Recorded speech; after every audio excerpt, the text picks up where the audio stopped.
আমাদের আজকের গল্প সুকান্ত দাসের কলমে বৃষ্টি রাতের ট্যাক্সি। গল্প পাঠে রয়েছে প্রীতম, শুভম, রাজ চট্টোপাধ্যায়, দেবস্মিতা, বর্ণালী, সব্যসাচী এবং আমি অপূর্ব। গল্পটি মন দিয়ে শুনুন। তবে হ্যাঁ, আমাদের চ্যানেলটিকে সাবস্ক্রাইব না করে থাকলে অবশ্যই করবেন। এরকম গোয়েন্দা গল্প আর অ্যাডভেঞ্চার গল্প আমরা প্রায়ই নিয়ে আসি। তাহলে আর বেশি দেরি না করে চলুন শুরু করা যাক। ভদ্রলোক শুধু বসে নেই, তার গম্ভীর মুখ দেখলেই বোঝা যায় যে তিনি খুব কান্নাকাটি করেছেন বোধহয়।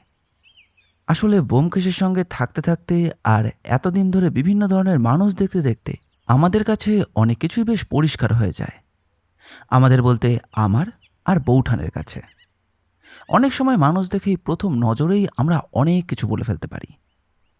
এই যেমন ভদ্রলোক ঘরে এসে ঢুকতেই আমি প্রথমেই বুঝতে পেরেছিলাম যে ভদ্রলোক কোনো কারণে খুব চিন্তায় রয়েছেন, আর সেই চিন্তাটা তার কোনো প্রিয় মানুষের জন্য।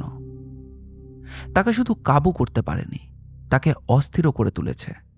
তাই কোনো রকমে তিনি সিঁড়ি দিয়ে তাড়াতাড়ি করে উঠে এসেছেন। পুটিরাম তার কথা জানাতে না জানাতেই তিনি দরজার কাছে এসে উপস্থিত।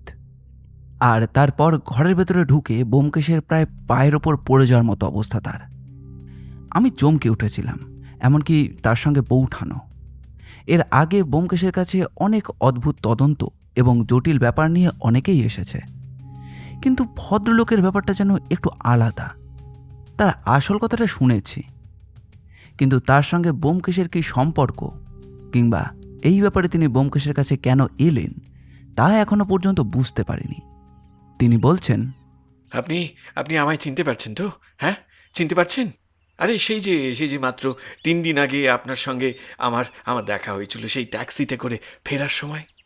চিনতে পেরেছি রথীনবাবু। এত সহজে কাউকে আমি বলি না, কিন্তু এই 3 দিনের মধ্যে আপনার এমন অবস্থা হলো কি করে? মানে মাত্র এই 3 দিনের মধ্যে আপনার কি হয়েছে বলুন তো? হ্যাঁ, মানে 3 দিন হয়ে গেল জানেন, আমার ছেলেকে খুঁজে পাওয়া যাচ্ছে না। হুম, যেদিন যেদিন আপনি আমার ট্যাক্সিতে করে এলেন সেই দিন রাতের বেলায় সে আর ওই মেস বাড়িতে ফেরেনি। পরদিন সকালেই খবরটা আমি পাই। পুলিশের লোকজন নিয়ে এখানে ওখানে দৌড়োদৌড়ি করেছিলাম। তারপর তারপর আজ বিকেলের দিকেই আপনার কথা মনে পড়লো। হ্যাঁ, তবে তবে সেদিন কিন্তু আমি আপনাকে দেখেই চিনেছিলাম। সেটা আপনি চিনেছিলেন অন্য কারণে, তবে সেটা প্রয়োজনীয় নয়। এখন আপনি বলুন ব্যাপারটা কি হয়েছে। সেদিন সেদিন রাতের বেলা সমস্ত কাজ সেরে আমি আমার ছেলে ওই যেখানে থাকে সেখানে গিয়েছিলাম। আসলে বাড়িতে থাকলে নানা কাজকর্মের মধ্যে ওর অসুবিধে হয়, বুঝতেই পারছেন আমি একা মানুষ। সেদিনও আপনাকে আমি সে কথা বলেছিলাম, মেস বাড়িতে থাকলে ওর খাওয়া পড়া নিয়ে কোনো সমস্যা হয় না। আমি একা, আমি ওই কোনোভাবে চালিয়ে নিতে পারি। সেদিন রাতের দিকে আমি ওই মেস বাড়িতে গিয়েছিলাম, ছেলেকে কিছু টাকা দেওয়ার কথা ছিল, কিন্তু সেখানে গিয়ে শুনতে পেলাম সে নাকি রাতের বেলা ফেরেনি। অথচ এমনটা কিন্তু সচরাচর হয় না, সে কোনোদিনই এমন করে না। রাতের বেলা আপনার ছেলে মেজবাড়ি থেকে ফেরেনি? সে এর আগে এমনটা করেনি বলছেন? তাহলে সে সেদিন গেল কোথায়? না না, মানে জানা যায়নি জানেন। এমনকি মেস বাড়িতে থাকা ওর বন্ধুরাও কিন্তু তেমন কিছু বলতে পারেনি। পুলিশও ওই বাড়ির ওই ম্যানেজারের সঙ্গে বা বন্ধুদের কাছ থেকে কোনো কিছুই বের করতে পারেনি। তো আমার ছেলেটা হঠাৎ কোথায় উধাও হয়ে গেল বলুন তো? আর সব থেকে বড় কথা, আমার ছেলে বিকেলের দিকে বাইরে কোথাও যায় না সাধারণতভাবে। কোথায় গিয়েছিল তাহলে? এই 3টে দিনের মধ্যে আপনি পুলিশের কাছ থেকে কোনো রকম সাহায্য পাননি? মিথ্যে কথা কেন বলবো ব্যোমকেশবাবু, পুলিশ পুলিশ অনেক চেষ্টা করেছে। আমার সঙ্গে মেজবাড়ি থেকে শুরু করে আমাদের চেনা আত্মীয় স্বজন থেকে সব জায়গাতেই গিয়েছে, কিন্তু কোথাও তেমন কিছু সেরমভাবে জানা যায়নি। আমার ছেলের কোনো হদিশ কেউ দিতে পারেনি। কিন্তু আপনি তাহলে আমার কাছে এলেন কেন? আমি আপনাকে কিরকমভাবে সাহায্য করতে পারি? সেদিন ট্যাক্সিতে বসে তো আপনি পেছনে বসে থাকা 3 জনের কথা শুনতে পাচ্ছিলেন। ওদের কিন্তু আমি এর আগে কোনোদিন দেখিনি। সেই দিনই প্রথমবার ওরা আমার সঙ্গে একসাথে উঠেছিল। ওদের কথাবার্তা একটু অন্যরকম ছিল, সেটা আমি আগে মনে করেছিলাম। এবার সমস্যাটা হলো, আমার মন বলছে জানেন, ওই ওই যে রাতে আপনি আপনি আপনি মানে আমার সাথে ওই ট্যাক্সি করে আসছিলেন, সেই রাতেই এই সকল ঘটনা ঘটেছে। মানে সেদিনই ঝড় বৃষ্টির রাতে আমার ছেলেটা মেজবাড়ি থেকে বাইরে বেরিয়ে আর আর ফেরেনি। কিন্তু এ ব্যাপারে তদন্ত করতে গেলে প্রথমে মেস বাড়িতে গিয়ে তার বন্ধু বান্ধবদের সঙ্গে কথা বলতে হবে। অনেক কিছুই আছে। আর আপনি মিথ্যে বলেননি। সেদিনটা একসাথে থাকা ওদের কথাবার্তা শুনে আমারও একটু খটকা লেগেছিল, তবে সেটা অন্য ব্যাপারে। কিন্তু আপনার ছেলে যদি নিজে থেকে কোথাও চলে গিয়ে থাকে এবং আবারও ফিরে আসে পরে, তাহলে তো দেখুন এই ব্যাপারে কোনো কিছু না পাওয়া পর্যন্ত এমনভাবে তদন্ত করাটা ঠিক হবে না। ব্যোমকেশের দিক থেকে সাড়া না পেয়ে রথীনবাবু এবার সোজা ব্যোমকেশের পাশে বসে থাকা সত্যবতীকে ধরল। রথীনবাবু দুটো হাত জড়ো করে রয়েছেন, মুখটা তার ফ্যাকাশে। আমার আমার মন মানছে না ব্যোমকেশবাবু, আপনি আপনি বুঝতে পারছেন না। আপনি আপনি একটু কথা বলুন না। দেখুন, ও তো ঠিকই বলেছে। আসলে এসব ব্যাপারে আমি কি আর ভালো বুঝবো? তবে হ্যাঁ, আপনি যখন এতটা কষ্ট করে এসেছেন তখন একবার চেষ্টা করে দেখতে পারে। কি গো, একবার কথা বলে দেখো চেনা লোকেদের সাথে। একবার ওই মেস বাড়িতে গিয়ে ওখানে তার বন্ধু বান্ধবের সঙ্গে একবার কথা বলেই দেখো না, যদি কিছু মীমাংসা হয়। ভদ্রলোক আগের মতোই বসে রইলেন। পুটিরাম চা দিয়ে গিয়েছিল, সেই চায়ে সে এখনও চুমুক দেননি। ব্যোমকেশ এবার তাকে ভরসা দিয়ে বলল, আচ্ছা ঠিক আছে, ব্যাপারটা আমি দেখব। অন্তত চেষ্টা করে দেখব এখান থেকে করার মতন কিছু আছে নাকি। তাছাড়া এইসব ক্ষেত্রে কিন্তু পুলিশের ওপরে ভরসা করাটাই সব থেকে ভালো হয় বলে আমার মনে হয়। হতে পারে সে কোথাও নিজের ইচ্ছাতে গিয়েছে, নাহলে আবার কোনো কারণে কেউ তাকে কোথাও নিয়ে গিয়েছে। কথাটা বলতে বলতে ব্যোমকেশ কেমন যেন অন্যমনস্ক হয়ে পড়েছিল। দুটো হাত মুখের উপর রেখে সামনের দিকে তাকিয়েছিল সে। রতীনবাবু আর কিছু বললেন না। আর হঠাৎ আমার মনে পড়ল 3 দিন আগের কথা। সেদিন সত্যি সত্যিই ব্যোমকেশ বাড়ি ফিরে এসে যা বলেছিল তা আমি মনে করবার চেষ্টা করতে লাগলাম। সেদিন বিকেল থেকেই ঝমঝম করে বৃষ্টি পড়ছে। আমি একটা কাজের জন্য সকালে বেরিয়ে দুপুরে যখন ফিরে এসেছি তখনও ব্যোমকেশ বাড়িতে নেই। বৌঠানকে জিজ্ঞাসা করে জানতে পারলাম, তুমি বেরিয়ে যাওয়ার পরেই বেরিয়ে পড়েছে। কোথায় গেছে জানি না, তবে একটা টেলিফোন এসেছিল। দাসবাবুর সঙ্গে কথা বলছিল বোধহয়। কোনো একটা ব্যাপারে কোথাও কোথাও যাওয়ার কথা আছে। অনেকক্ষণ ধরে তো ওই ঘরে বসে ছদ্মবেশ নিল, যখন বেরোলো দেখতে পেলাম। ছদ্মবেশ যখন নিয়েছে তাহলে কোনো তদন্তের ব্যাপারেই গেছে, না হলে তো এমনি এমনি তার ব্যোমকেশ ছদ্মবেশ নিয়ে যাবে না। কিন্তু ফিরবে কখন বলেছে? তখন বাইরে আকাশটা কালো হয়ে আসতে শুরু করেছে। বৌঠানের সঙ্গে এই ব্যাপারে খুব বেশি কথা হলো না। খাওয়া দাওয়া শেষ করে দুপুরটা একটু ঘুমিয়ে নিলাম। বিকেলে যখন পুটিরাম হাতে করে চা নিয়ে এলো তখন সন্ধে নেমেছে, আর সেই সঙ্গে বাইরে ঝমঝম করে বৃষ্টি পড়ছে। সে কি পুটিরাম, বাইরে তো বৃষ্টি নেমে গেল, অথচ ব্যোমকেশের এখনও কোনো পাত্তা নেই। আজ ভিজতে ভিজতেই আসবে বলে মনে হচ্ছে।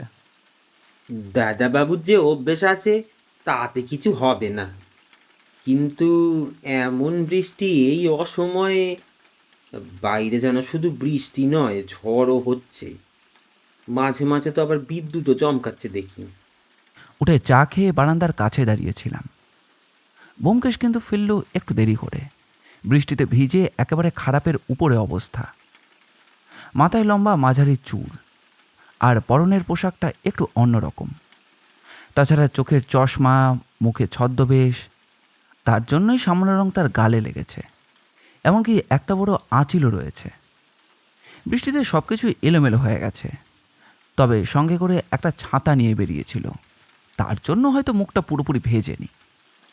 তখন বাইরে ঝমঝম করে বৃষ্টি, মাঝে মধ্যে বিদ্যুৎও চমকাচ্ছে।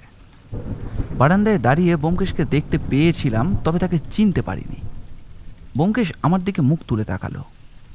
যেহেতু বৌঠান বলে রেখেছিল, তাই ছদ্মবেশের কথাটা মনে হতেই পুটিরামকে ডেকে বললাম, পুটিরাম, তাড়াতাড়ি একবার নিচে যাও, দেখো মনে হয় ব্যোমকেশ এলো। ব্যোমকেশ চলে গেল সোজা বাথরুমে। তারপর পোশাক বদল করে হাত মুখ ধুয়ে একেবারে পরিষ্কার হয়ে যখন ধুতি আর একটা পাতলা ফতুয়া পরে জানালা খোলা রেখে বসবার ঘরে গিয়ে বসলো, তখন তাকে ভীষণ চিন্তিত বলে মনে হচ্ছিল আমার। আরে কি হলো, গিয়েছিলে কোথায়? আর তোমার চোখে মুখের অবস্থা এমন কেন বলো তো? গেছিলাম একটা খবর জোগাড় করতে, সেটা হয়েছে, কিন্তু অন্য একটা ব্যাপারে বেশ চিন্তায় পড়ে গেলাম। এই বলে ব্যোমকেশ আসল কথা বলতে শুরু করেছিল। কথাগুলো আমার একটু একটু করে মনে পড়তে লাগলো। আর ঠিক এমন সময় রথীনবাবু বললেন, তাহলে ব্যোমকেশবাবু, আমি আশা করব আজ থেকে আপনি কিছু করবেন। হ্যাঁ, মানে যদি কিছু জানার থাকে তাহলে আমায় বলতে পারেন। আমি ট্যাক্সি নিয়ে এসেছি, কোথাও যদি যেতে চান আমার সঙ্গে যেতেও পারেন। তবে আমার মনে হয় একবার এই মেস বাড়িতে গিয়ে একটু আপনার দেখা দরকার। হয়তো আমার ওই ছেলের বন্ধুরা পুলিশের সামনে তেমন কিছু বলছে না। সেদিন সন্ধেবেলা সে যখন বেরিয়ে যায় বিকেলের দিকে, তখন তার ঘরে যে থাকে তার সঙ্গে কথাও হয়েছিল কিছুক্ষণ। ব্যাপারটা বড্ড জটিল, গুরুতর বিষয় যখন, তাহলে ফেলে রাখা ঠিক হবে না অজিত। আশা করি তোমার এই সময় যাওয়ার নেই কোথাও। আমার সঙ্গে বেরিয়ে পড়তে তোমার আশা করি কোনো অসুবিধে হবে না। অসুবিধা হওয়ার কিছুই নেই ব্যোমকেশ, কিন্তু আমি ভাবছি অন্য কথা। দেখো, ছেলেটি যদি কোথাও গিয়ে থাকে তাহলে সেই ব্যাপারে কেউ না কেউ তো জানবেই। অকারণে আচ্ছা, আপনার ছেলের বয়স কত? আমার ছেলের বয়স 22 বছর মতো। পড়াশোনায় খুবই ভালো, তাই পড়াশোনা করে বলেই আমি ওই মেস বাড়িতে ওকে রাখার ব্যবস্থা করেছি। আর ওর পাশেই কলেজ। আপনারা তো জানেন পড়াশোনা হচ্ছে খুবই এখন খরচ সাপেক্ষ ব্যাপার। তবে আমার ছেলে পড়াশোনা করতে ভালোবাসতো। হ্যাঁ, সেই জন্য আমি ভেবেছিলাম বড় হয়ে ও পড়াশোনা করে বেশ একজন বড় মানুষ হবে। হ্যাঁ, আমি তো মাত্র এই ট্যাক্সি চালাই। আমার ছেলে বড় হোক, তার জন্যই আমার এত কিছু করা, জানেন, এত কিছু। আপনার নাম রথীন হালদার, আপনার ছেলের নাম কি যেন বলেছিলেন সেদিন? হ্যাঁ, তন্ময় হালদার। আচ্ছা, এই মেস বাড়িতেই আপনার ছেলে কদিন ধরে আছে? প্রায় 3 বছর হলো। হ্যাঁ, এই 3 বছরের মধ্যেই কিন্তু কখনো সে সময়ের পরে মেস বাড়িতে ফিরে আসেনি। রাত 9টার মধ্যে ওখানকার দরজা বন্ধ হয়ে যায়। বাইরে কোথাও গেলেও খুব বড় জোর ওই 7টা থেকে 8টার মধ্যে বাড়িতে ফিরে এসেছে তন্ময়। প্রথম প্রথম বাড়িতে থেকেই ও একটু পড়াশোনা করার চেষ্টা করেছিল কয়েকবার, কিন্তু তাতে অনেক অসুবিধে হলো। তাছাড়া ওই মেস বাড়ি, ওদের ওই কলেজের সঙ্গেই তো নানা রকম সুযোগ সুবিধে পাওয়া যায়। হ্যাঁ, তাই ওই নানা জায়গা থেকে অনেকেই সেখানে এসে পড়াশোনা করে। কিন্তু আমার ছেলেটা কোথায় কোথায় গেল বলুন তো? কোথায় গেল? বুঝতে পারছিলাম ভদ্রলোক সংযতভাবে কথা বলতে বলতে হঠাৎ করেই কেমন যেন ভেঙে পড়েছেন। ব্যোমকেশ ব্যাপারটা বুঝতে পেরেই উঠে পড়ল। অজিত, তুমি তৈরি হয়ে বাইরে এসো কেমন? আমি রথীনবাবুকে নিয়ে বাইরে বেরোচ্ছি। বাড়ির বাইরে ট্যাক্সিটা দাঁড় করানো আছে। তুমি চলে এসো, ঠিক আছে? তুমি এলেই আমরা বেরিয়ে পড়ব। প্রথমে এখান থেকে ডাইরেক্ট যাব তন্ময় যে মেস বাড়িতে থাকে সেখানে, তারপর বাকি কথা। আমি ঘরে চলে গেলাম, জামা বদল করে বাইরে আসব। এর মধ্যেই সেদিন রাতের কথাটা আবার মনে পড়তে লাগলো। সেদিন রাতে ব্যোমকেশ একটা আশ্চর্য কথা বলেছিল, সেটাই জানি না কেন বারবার মনে পড়ে যাচ্ছিল। ব্যোমকেশ বলেছিল, দাসবাবু একটা কেস হাতে নিয়েছে অনেক দিন ধরে, এই এখান থেকে দূরে কালীপুর বলে একটা জায়গায়। বেশ হিরে পাচারের একটা চক্র সক্রিয় হয়ে পড়েছে দাসবাবু পুলিশকে নিয়ে। সেই চক্রের বেশ কয়েকজনকে ধরেছে, কিন্তু আসল কয়েকটা মাথা এখনো বাইরেই রয়েছে। একজন খোঁচরের সাহায্যে তাদের একটা খবর আমি পেয়েছিলাম, তাই ছদ্মবেশে সেখানে গিয়েছিলাম। এই হিরে পাচার চক্রের মধ্যে যদি কারোর ব্যাপারে খোঁজ পাওয়া যায়, তারপর দাসবাবুকে সেই খবর দিয়ে যদি কোনো লাভ হয়। আমার কাজ সেরে মোটামুটি সন্ধে ওই 7টা সাড়ে 7টার মধ্যে আমি তোমার কাছে চলে আসবো। কালীপুরের একটু ভেতরের দিকে জায়গাটা, সেখান থেকে এসে বড় রাস্তা অর্থাৎ ওই হাইওয়ের কাছে এসে অপেক্ষা করছি। ওই দিকটা যানবাহন খুব একটা পাওয়া যায় না, ঘোড়ার গাড়ি কিংবা ট্যাক্সি কোনোটাই সচরাচর মেলে না। তবু একটা ট্যাক্সি পাওয়া গেল। দেখা গেল ওই ট্যাক্সিটা পেছনে 3জন লোক বসে রয়েছে, ট্যাক্সি ড্রাইভার সহ। গাড়ির ড্রাইভার মধ্যবয়স্ক ভদ্রলোক, বয়স আমার চেয়ে খানিকটা, বেশ ফর্সা মাঝারি গঠন, কপালে একটা হালকা কাটা দাগ রয়েছে। পোশাক আশাক যেমন হয় আর কি। পেছনে বসে থাকা লোকগুলো সাধারণ, কারোর পরনে ধুতি, কারোর পরনে লম্বা কাপড়ের প্যান্ট। তারা আমার দিকে তাকিয়ে নিজেদের মধ্যে কথা বলতে লাগলো। ড্রাইভার বলল, কোথায় যাবেন? এই সময় এখানে আটকে পড়েছেন, আর আকাশের যা অবস্থা, বৃষ্টি পড়ছে। বাড়িতে ফিরবো 221 হ্যারিসন রোড। তবে কাছাকাছি কোথাও একটা নামিয়ে দিতে পারলেও চলবে। এই বৃষ্টির মধ্যে এদিকে আর তো গাড়ি পাচ্ছি না। আমি আমি ওদের নিয়ে যাব আসলে ওই নারায়ণপুর থেকে তোরা আসছে, যাব ওই হাওড়ার কাছে, তারপর আপনাকে মাঝপথে নামিয়ে দিতে পারি যদি ওদের অসুবিধে না হয়, না হলে ওদের নামিয়ে দিয়েই আপনাকে নিয়ে যেতে হবে। হিসেব করে দেখলাম যে ওদেরকে নামিয়ে দিয়ে আমাকে নামাতে গেলে ড্রাইভারকে অনেক বেশি ঘুরতে হবে। তবে পেছনে বসে থাকা লোকগুলো রাজি কিনা প্রথমে বোঝা গেল না। ড্রাইভার তাদের জিজ্ঞাসা করতেই তাদের মধ্যে থেকে একজন বলল, আমাদের আপত্তি নেই, তবে যদি আমাদের প্রথমে নামিয়ে দেন তাহলে ভালো হয়। আসলে জিনিসপত্র রয়েছে, সেই হাওড়া স্টেশনের কাছে যাব। আহা, ঠিকই তো বলেছ। বৃষ্টির মধ্যে এমন সময় বেশি দেরি করাটা ঠিক হবে না। আমাদের আবার গাড়ি ধরতে হবে তো। আপনারা যেটা বলবেন তাতেই আমি রাজি, অসুবিধা নেই। আপনাদের নামিয়ে দিয়ে আমাকে পৌঁছে দিলেই হবে। বাড়ি পৌঁছানো নিয়ে কথা। তাহলে তো আর কোনো সমস্যাই নেই। উঠে পড়ুন, চলুন চলুন। এমনি ঝড় বৃষ্টি, এর মধ্যে সময় মতো পৌঁছাতে পারলে হয়। গাড়িতে উঠে পড়লাম।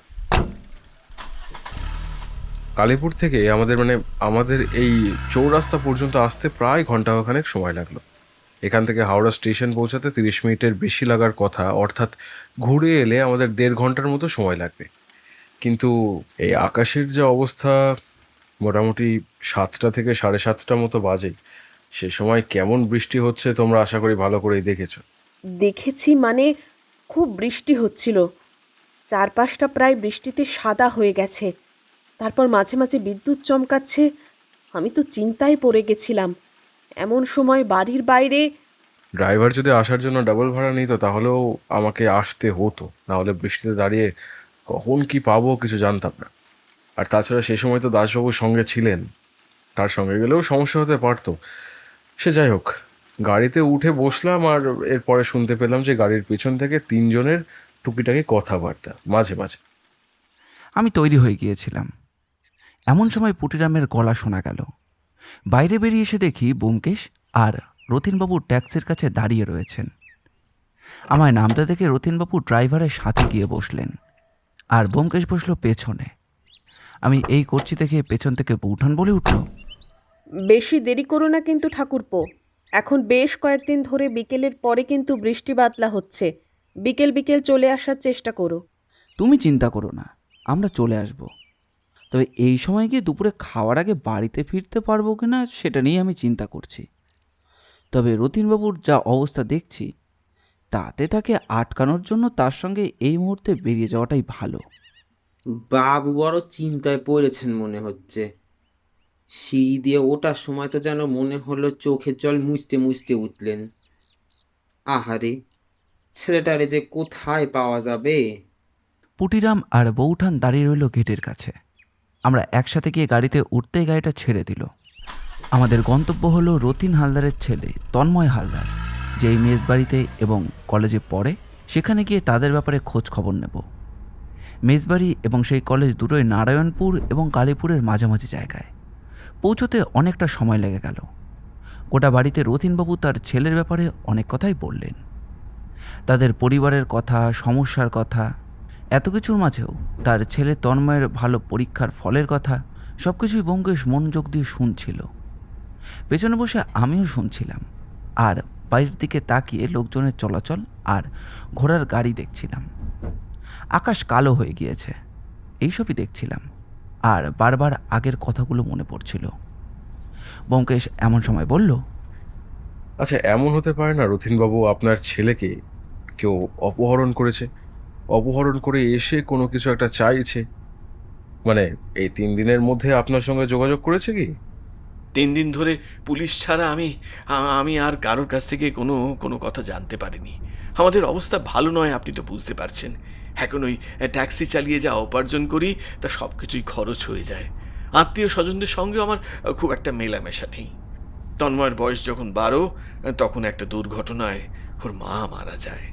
এমনিতেই গরিব মানুষ, আর তার ওপর বাড়িতেই সেই লোক নেই।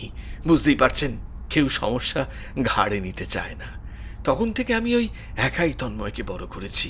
তারপর যখন স্কুল পাশ করে ও এগিয়ে চললো আরও, তখন তখন ওই মেজবাড়ির কথাটা ভেবে ওইখানেই ওকে দিয়ে এসেছি। আচ্ছা রতিনবাবু, আপনার বাড়ি কোথায়? আমার বাড়ি কালীপুরে, যেখান থেকে আপনাকে সেদিন তুলে নিয়ে এসেছিলাম। হ্যাঁ, মানে আরও এগিয়ে এসে কালীপুর থেকে যখন আমরা কলকাতার দিকে ঢুকছি, মানে ওইখানেই আমার বাড়ি। ব্যোমকেশ চুপ করে গেল, আর কোনো কথা বলল না। ট্যাক্সি ছুটে চলেছে বড় রাস্তা ছাড়িয়ে। আমরা একটু ফাঁকা জায়গায় এসে পড়েছি। দুপাশে ফাঁকা ধানের জমি, আর মাঝে হুস হুস করে ঘোড়ার গাড়ি চলে যাচ্ছে। এই সময়ে অধিকাংশ রাস্তা খুব বেশি উন্নত ছিল না, তবে যেটুকু ছিল তাতে যাতায়াতটুকু বেশ ভালোভাবেই হয়ে যায়। আমরাও তাই করছিলাম। মাঝে মধ্যে গাড়ির গতি কমাতে বাধ্যও হতে হয়। রাস্তার মোড়ে এখানে ওখানে মাঝে মধ্যে যানজট, লোকজনের জটলা, তবে ঘোড়ার গাড়ির যানজট নয়। লোকজন কিংবা পথ এমন হয়ে আছে যে সেই পথে ভালোভাবে গাড়ি চালিয়ে নিয়ে যাওয়া যায় না। তবুও সব কিছু পেরিয়ে আমরা প্রায় 1 ঘন্টার ওপরে সময় নিয়ে এসে পৌঁছলাম প্রথমে কালীপুর। তারপর সেখান থেকেই ভেতরের ছোট্ট রাস্তা ধরে ট্যাক্সি চলতে লাগলো মেজবাড়ির উদ্দেশ্যে। আর আমার মনে পড়তে লাগলো ব্যোমকেশের বলা সেই কথাগুলো। সে না হয় বুঝলাম যে ওই 3 জনের সঙ্গে সঙ্গে তুমি এলে, তবে অসুবিধাটা কি? আর তোমাকে এত চিন্তিতই বা মনে হচ্ছে কেন? ওরা নিজেদের মধ্যে কথা বলছিল, বাইরে বৃষ্টির শব্দ, আর তার উপরে ওরা আস্তে গলাতেই কথা বলছিল। কিন্তু এসব কিছুর মধ্যেও ওদের কিছু কিছু কথা কিন্তু বারবার আমার কানে এসে লাগছিল।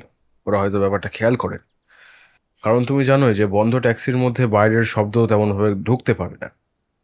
আর কোনো কিছু আমার সন্দেহ লাগলে সে ব্যাপারে তুমি খুব ভালো করেই জানো, আমি বোঝবার চেষ্টা করি। ট্যাক্সির মধ্যে ওরা বলছিল, কাজটা কি ঠিক হলো?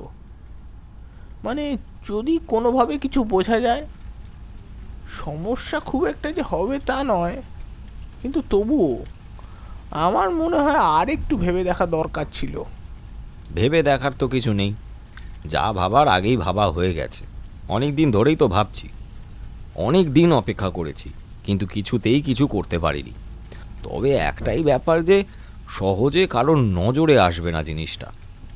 আরে তোমরা এত কিছু নিয়ে ভাবছো কেন? যদি কোনো সমস্যা হয় সেটা হলে পরে দেখা যাবে। তাছাড়া আমরা যা ভেবেছি তাই মতো কাজ করতে পারলে, আচ্ছা আগে তো হাওড়া স্টেশনে নিয়ে গিয়ে পৌঁছাই, তারপর না হয় বাকি সব কিছু দেখা যাবে। আচ্ছা আপনারা যাবেন কোথায়? আমরা যাব বর্ধমান। রাতে ট্রেন আছে, ওই ট্রেনটাই ধরব। আর সেটা ধরবো বলে বলছি যে বেশি দেরি হয়ে গেলে আবার সমস্যা হবে। বর্ধমানে আমাদের লোকজন আবার অপেক্ষা করবে। আপনারা 3 জনেই বর্ধমান যাবেন? হ্যাঁ, একসাথে বেরিয়েছি যখন একসাথেই বর্ধমান যাব সেটাই তো মনে হচ্ছে। কিন্তু কেন বলুন তো? আপনি এমন কথা জিজ্ঞেস করছেন। তুমি বিশ্বাস করবে না অজিত, ভদ্রলোকদের হাতে ঘড়ি থাকলেও তারা কিন্তু বারবার ঘড়ি দেখছে না, অর্থাৎ সময় কত সে ব্যাপারে তাদের কোনো ধারণা নেই। তাছাড়া আমি যতদূর জানি এই ঘন্টাখানেকের মধ্যে হাওড়াতে গেলে সেখান থেকে বর্ধমান যাওয়ার গাড়ি পাওয়া যেতে পারে, কিন্তু আরেকটু বেশি রাতের দিকে, এত রাতে ঝড় বৃষ্টির মধ্যে বর্ধমান ওরা যাচ্ছে কেন? অন্য কোনো সময় তো যেতে পারতো।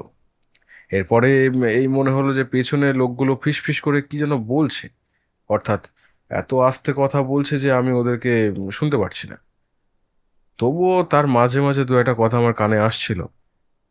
প্রথমে পাত্তা দিচ্ছিলাম না, তবে পরে আর কয়েকটা কথা কানে এসে ঢুকতেই আমি কিন্তু এবারে কান খাড়া করে রইলাম। খুব আস্তে আস্তে যেন একজন বলছে, সে অনেকক্ষণ থেকে কিন্তু একভাবেই আছে। যদি আমাদের কোনো সমস্যা হতো তাহলে আগেই হতো, আর তোমাদের এত চিন্তা করার দরকার নেই। আরে দরকার আছে, বাড়িতেও তো ফিরতে হবে। আর এই সব কিছু মিটে গেলে তখন এক সময় না এক সময় সব কিছু তো জানাজানি হবে। এখন এসব ব্যাপারে বেশি কথা বলার দরকার নেই। ড্রাইভার আছে, তারপর ওই লোকটাও আছে। বলা যায় না কোথা থেকে কে কোন বিষয়ে শুনে কি ভাববে। আমিও তো সেটাই বলছি, তোমরাই তো আমার কথা শুনছো না। একবার সব কিছু ভেবে নিয়ে যখন ঠিকঠাকভাবে করেছি, আর কিছুটা হলেই তো হয়েই গেল, তারপর তো আর কোনো চিন্তা নেই। একবার হাওড়া স্টেশনে পৌঁছে যাই, তারপর আমরা ট্যাক্সি ছেড়ে দেব, তখন আর কোনো চিন্তা থাকবে না।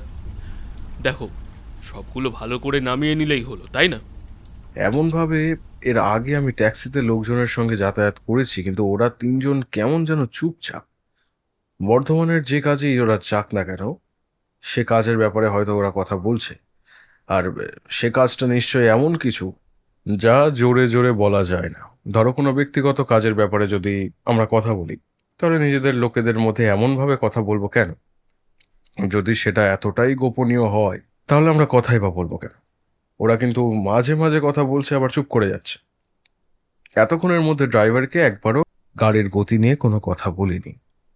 এমনকি গাড়ি ভিড় রাস্তায় চললেও ওরা কোনো কিছুই বলছে না, উল্টে ড্রাইভারই মাঝে মধ্যে ওদেরকে বলে দিচ্ছে চিন্তা করতে হবে না, সময় মতো তারা স্টেশনে পৌঁছে যাবে। তার মানে তুমি বলতে চাইছো হাওড়া স্টেশন পৌঁছানো নিয়ে ওদের তেমন কোনো মাথা ব্যথা ছিল না, স্টেশন পৌঁছাতে পারলেই হলো। আমার তো সেটাই মনে হচ্ছিল, কিন্তু আরও কয়েকটা ব্যাপারে সন্দেহ লাগছিল, যেগুলো তোমাদের আমি বলে বোঝাতে পারবো না। আসলে অনেক সময় অনেক কিছু হয় যেগুলো সেই মুহূর্তে কিছু বুঝে অনুভব করা যায়। তাছাড়া তোমরা ভালো করেই জানো, কিছু কিছু জায়গায় আমার ষষ্ঠ ইন্দ্রিয় বেশ ভালোভাবে কাজ করে। আমার নিশ্চিতভাবেই মনে হচ্ছিল যে এই তিনজনের মধ্যে এমন কোনো একটা জটিল ব্যাপার জড়াচ্ছে, যে ব্যাপারটা আসলেই স্বাভাবিক নয়। তবে এইটুকু বুঝতে পারছিলাম যে রথীনবাবুর সঙ্গে এদের কোনো সম্পর্ক নেই। ড্রাইভার বলে তাকে বারবার করে ডেকেছিল এবং তাকে যে ওরা চেনে না সেটাও বারবার নিজেদের মধ্যে উল্লেখ করছিল। শেষে বাধ্য হয়ে আমি নিজেই চুপ করে বসে না থাকতে পেরে ড্রাইভার রথীনবাবুর সঙ্গে কথা বলতে শুরু করলাম।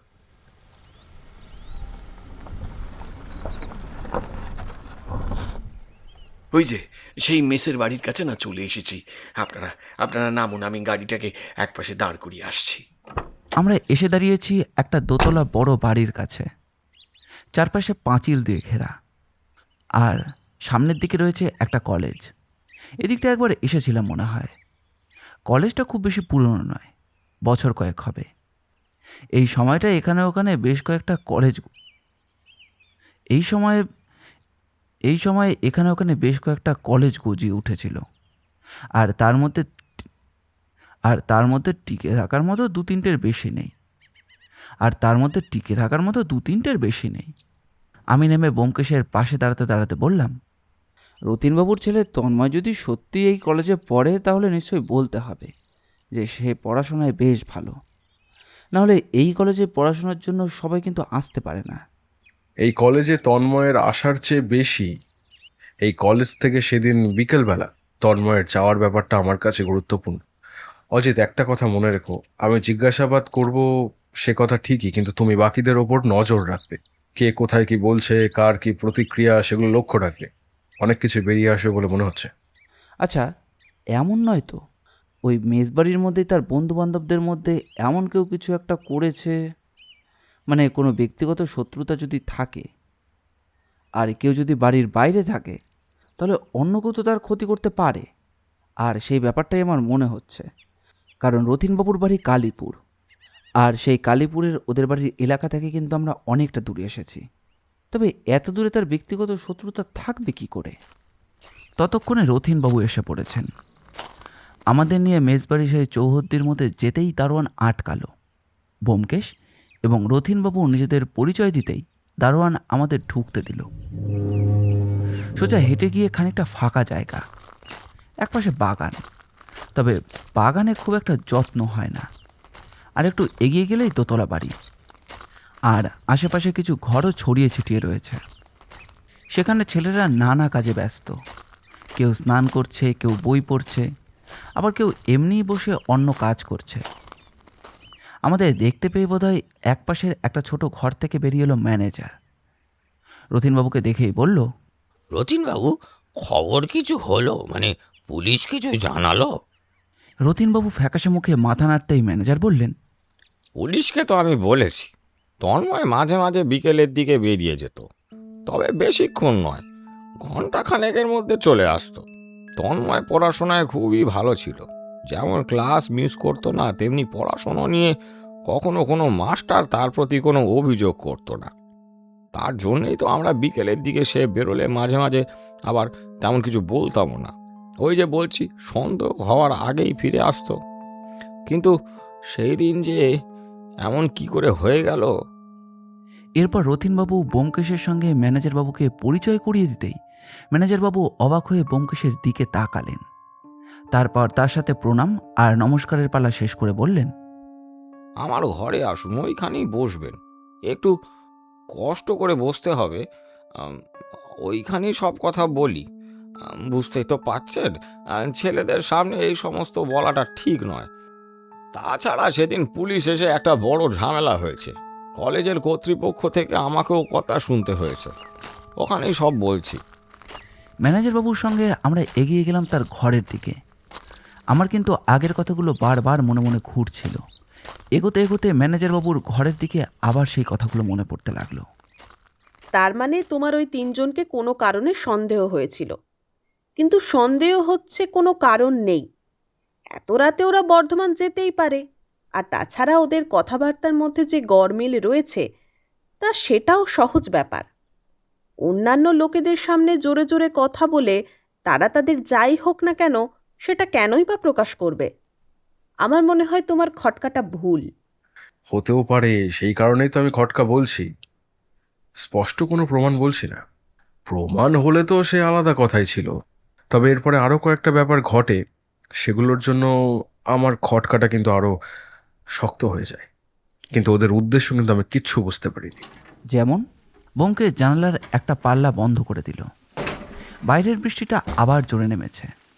বৃষ্টির ছাট ঘরে এসে ঢুকে টেবিলের একপাশের বইপত্রগুলোকে ভিজিয়ে দিয়ে যাচ্ছে।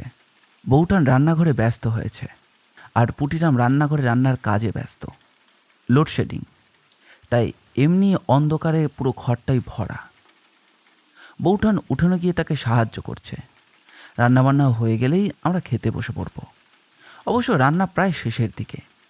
এমন সময় ব্যোমকেশ বলল, তোমরা ভালো করেই জানো, কোনো ব্যাপারে সন্দেহ হলে সেই ব্যাপারে শেষটুকু পর্যন্ত আমি হয় ত্যাগবার চেষ্টা করি, আর তা না হলে যেটা যেমনভাবে হচ্ছে তেমনভাবেই শুধুমাত্র দেখে যাওয়ার চেষ্টা করি।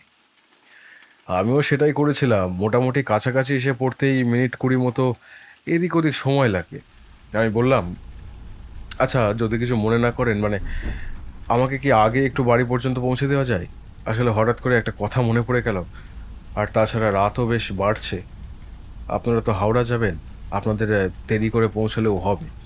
হ্যাঁ হ্যাঁ, তাতে কোনো আপত্তি নেই, কিন্তু আপনার বাড়িটা কোথায় বললেন যেন? তার কথা শেষ হতে না হতেই অন্যজন বলে উঠল, না না, আহা, সেটা সম্ভব নয়। আগেই তো বলেছি আমাদের ট্রেন ধরতে হবে, বর্ধমান যেতে হবে। তো আমরা আগে হাওড়া যাই, তারপর আপনাকে নিয়ে ড্রাইভার যেখানে খুশি যাক। এমনটাই তো হওয়ার কথা ছিল। আপনার সঙ্গে ওঠার সময়ও তো তেমনটাই বললাম। তাছাড়া এই গাড়িটা আমরা হাওড়া পর্যন্ত ভাড়া নিয়েছি। একটু একটু বসুন না, ওদের ওই হাওড়া স্টেশনে নামিয়ে দিয়েই আপনাকে আমি বাড়ি পৌঁছে দেবো সঙ্গে সঙ্গে। হ্যাঁ মানে বেশিক্ষণ লাগবে না।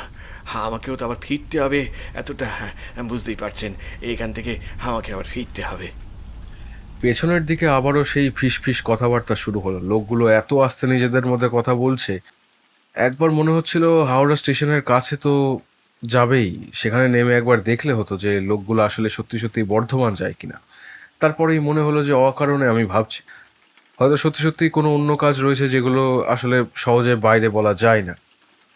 তার জন্যই হয়তো এমন জোর করে ওরা বর্ধমান যাওয়ার জন্য বেরিয়ে পড়েছে। আর কিছু বললাম না, চুপ করে আছি। কিন্তু মনের মধ্যে খটকা ধীরে ধীরে বাড়তে শুরু করলো। এমন সময় ওদের মধ্যে একজন গাড়ি দাঁড় করাতে বলল। এক পাশে তাকিয়ে দেখি চারপাশটা ফাঁকা মতোই বলা চলে। একটু দূরে এগিয়ে গেলে একটা ধাবার মতন দোকান রয়েছে। একজন সেখানেই নেমে গেল, বলল, একটুখানি দাঁড়াও, আমি এক্ষুনি আসছি। ড্রাইভার একপাশে গাড়ি দাঁড় করিয়েছিল। লোকটা নেমে একপাশে জঙ্গল মতো জায়গার দিকে গেল। বোঝা গেল যে প্রকৃতির ডাকেই সেই সেখানে গিয়েছে। আমরাও নেমে দাঁড়ালাম। বৃষ্টি একটু কমে এসেছিল, চারপাশটা অন্ধকার। মাঝে মাঝে বিদ্যুৎ চমকে উঠছে, শোঁ করে হাওয়া দিচ্ছে। বাইরেটা ভীষণ ঠান্ডা। বাকি দুজনও বাইরে বেরিয়ে এলো। টর্চটা জেলে ট্যাক্সির পেছনের দিকে ডিকিটা তুলে একে অন্যের জনের দিকে তাকাল। কি যেন একটা দেখলো একজন। এতটা পথ এলাম, আগেই জিনিসপত্র এলোমেলো হয়ে গিয়েছিল। সে ব্যাগ ছিঁড়ে একাকার কাণ্ড, সব কিছু বেরিয়ে এসেছে জানো। রাস্তাঘাট কোনো কিছুই খুব একটা ভালো না। তাছাড়া ব্যাগের মধ্যে দামি জিনিসপত্র আছে। আমি ভালো করে দেখছি। টর্চটা ধরো তো একটু। একজন টর্চ ধরে অন্যজন ব্যাগপত্র দেখতে লাগলো। আমিও একবার পেছনের দিকে সরে এসে ওদের দিকে দেখলাম। তিনজনের তিনটে ব্যাগ এবং তার সঙ্গে আরও লম্বা মতো ব্যাগ, ওটাতেও কিছু একটা বোধহয় লম্বাটে ঠিক বলা চলে না, বস্তা মতন কিছু একটা, সেটা মুখ বাঁধা রয়েছে। কৌতূহল হয়ে বললাম, ব্যাগের সঙ্গে লম্বা মতোটা কি আছে? ওই যে চটের বস্তা। ওই জিনিসটা নিয়েই যাচ্ছি আমরা। বর্ধমান যাব, সেখানে ওর মধ্যে আমাদের কাজের জিনিসপত্র আছে।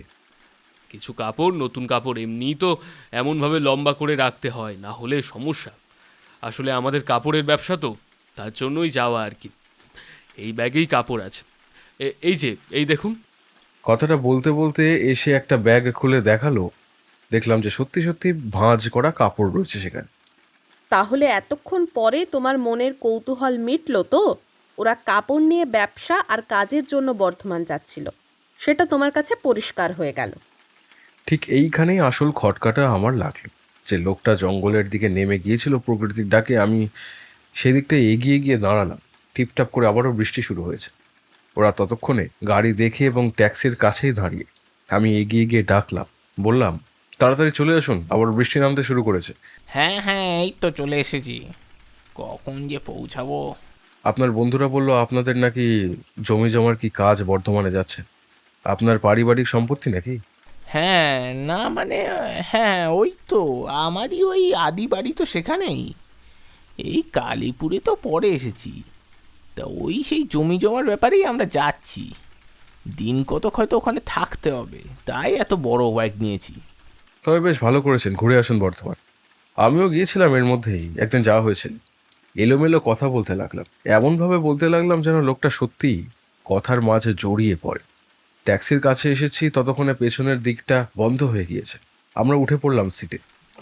উঠতে উঠতে তাকে বললাম, বর্ধমানে এবারে গিয়ে দামোদরটা দেখা হয়, দামোদরের কাছে যাওয়ার ইচ্ছে ছিল। আপনারা যাবেন নাকি ওদিকে? হ্যাঁ, দেখি সময় পেলে ঘুরে আসবো একবার। তা আপনিও একবার যাবেন। দামোদরে আগে গেছি, দেখেছি কি ভালো লাগে, আপনাকে কি যে বলবো। ধীরে ধীরে কিন্তু এই তিনজন লোকের সন্দেহ টুকিটাকি কথা বলতে বলতে ওদের কাছে যেমন সহজ হয়ে গেল। এতক্ষণে ওরা চুপি চুপি নিজেদের মধ্যে কথা বলছিল, এখন আর সেটা হচ্ছিল না আমার সাথে।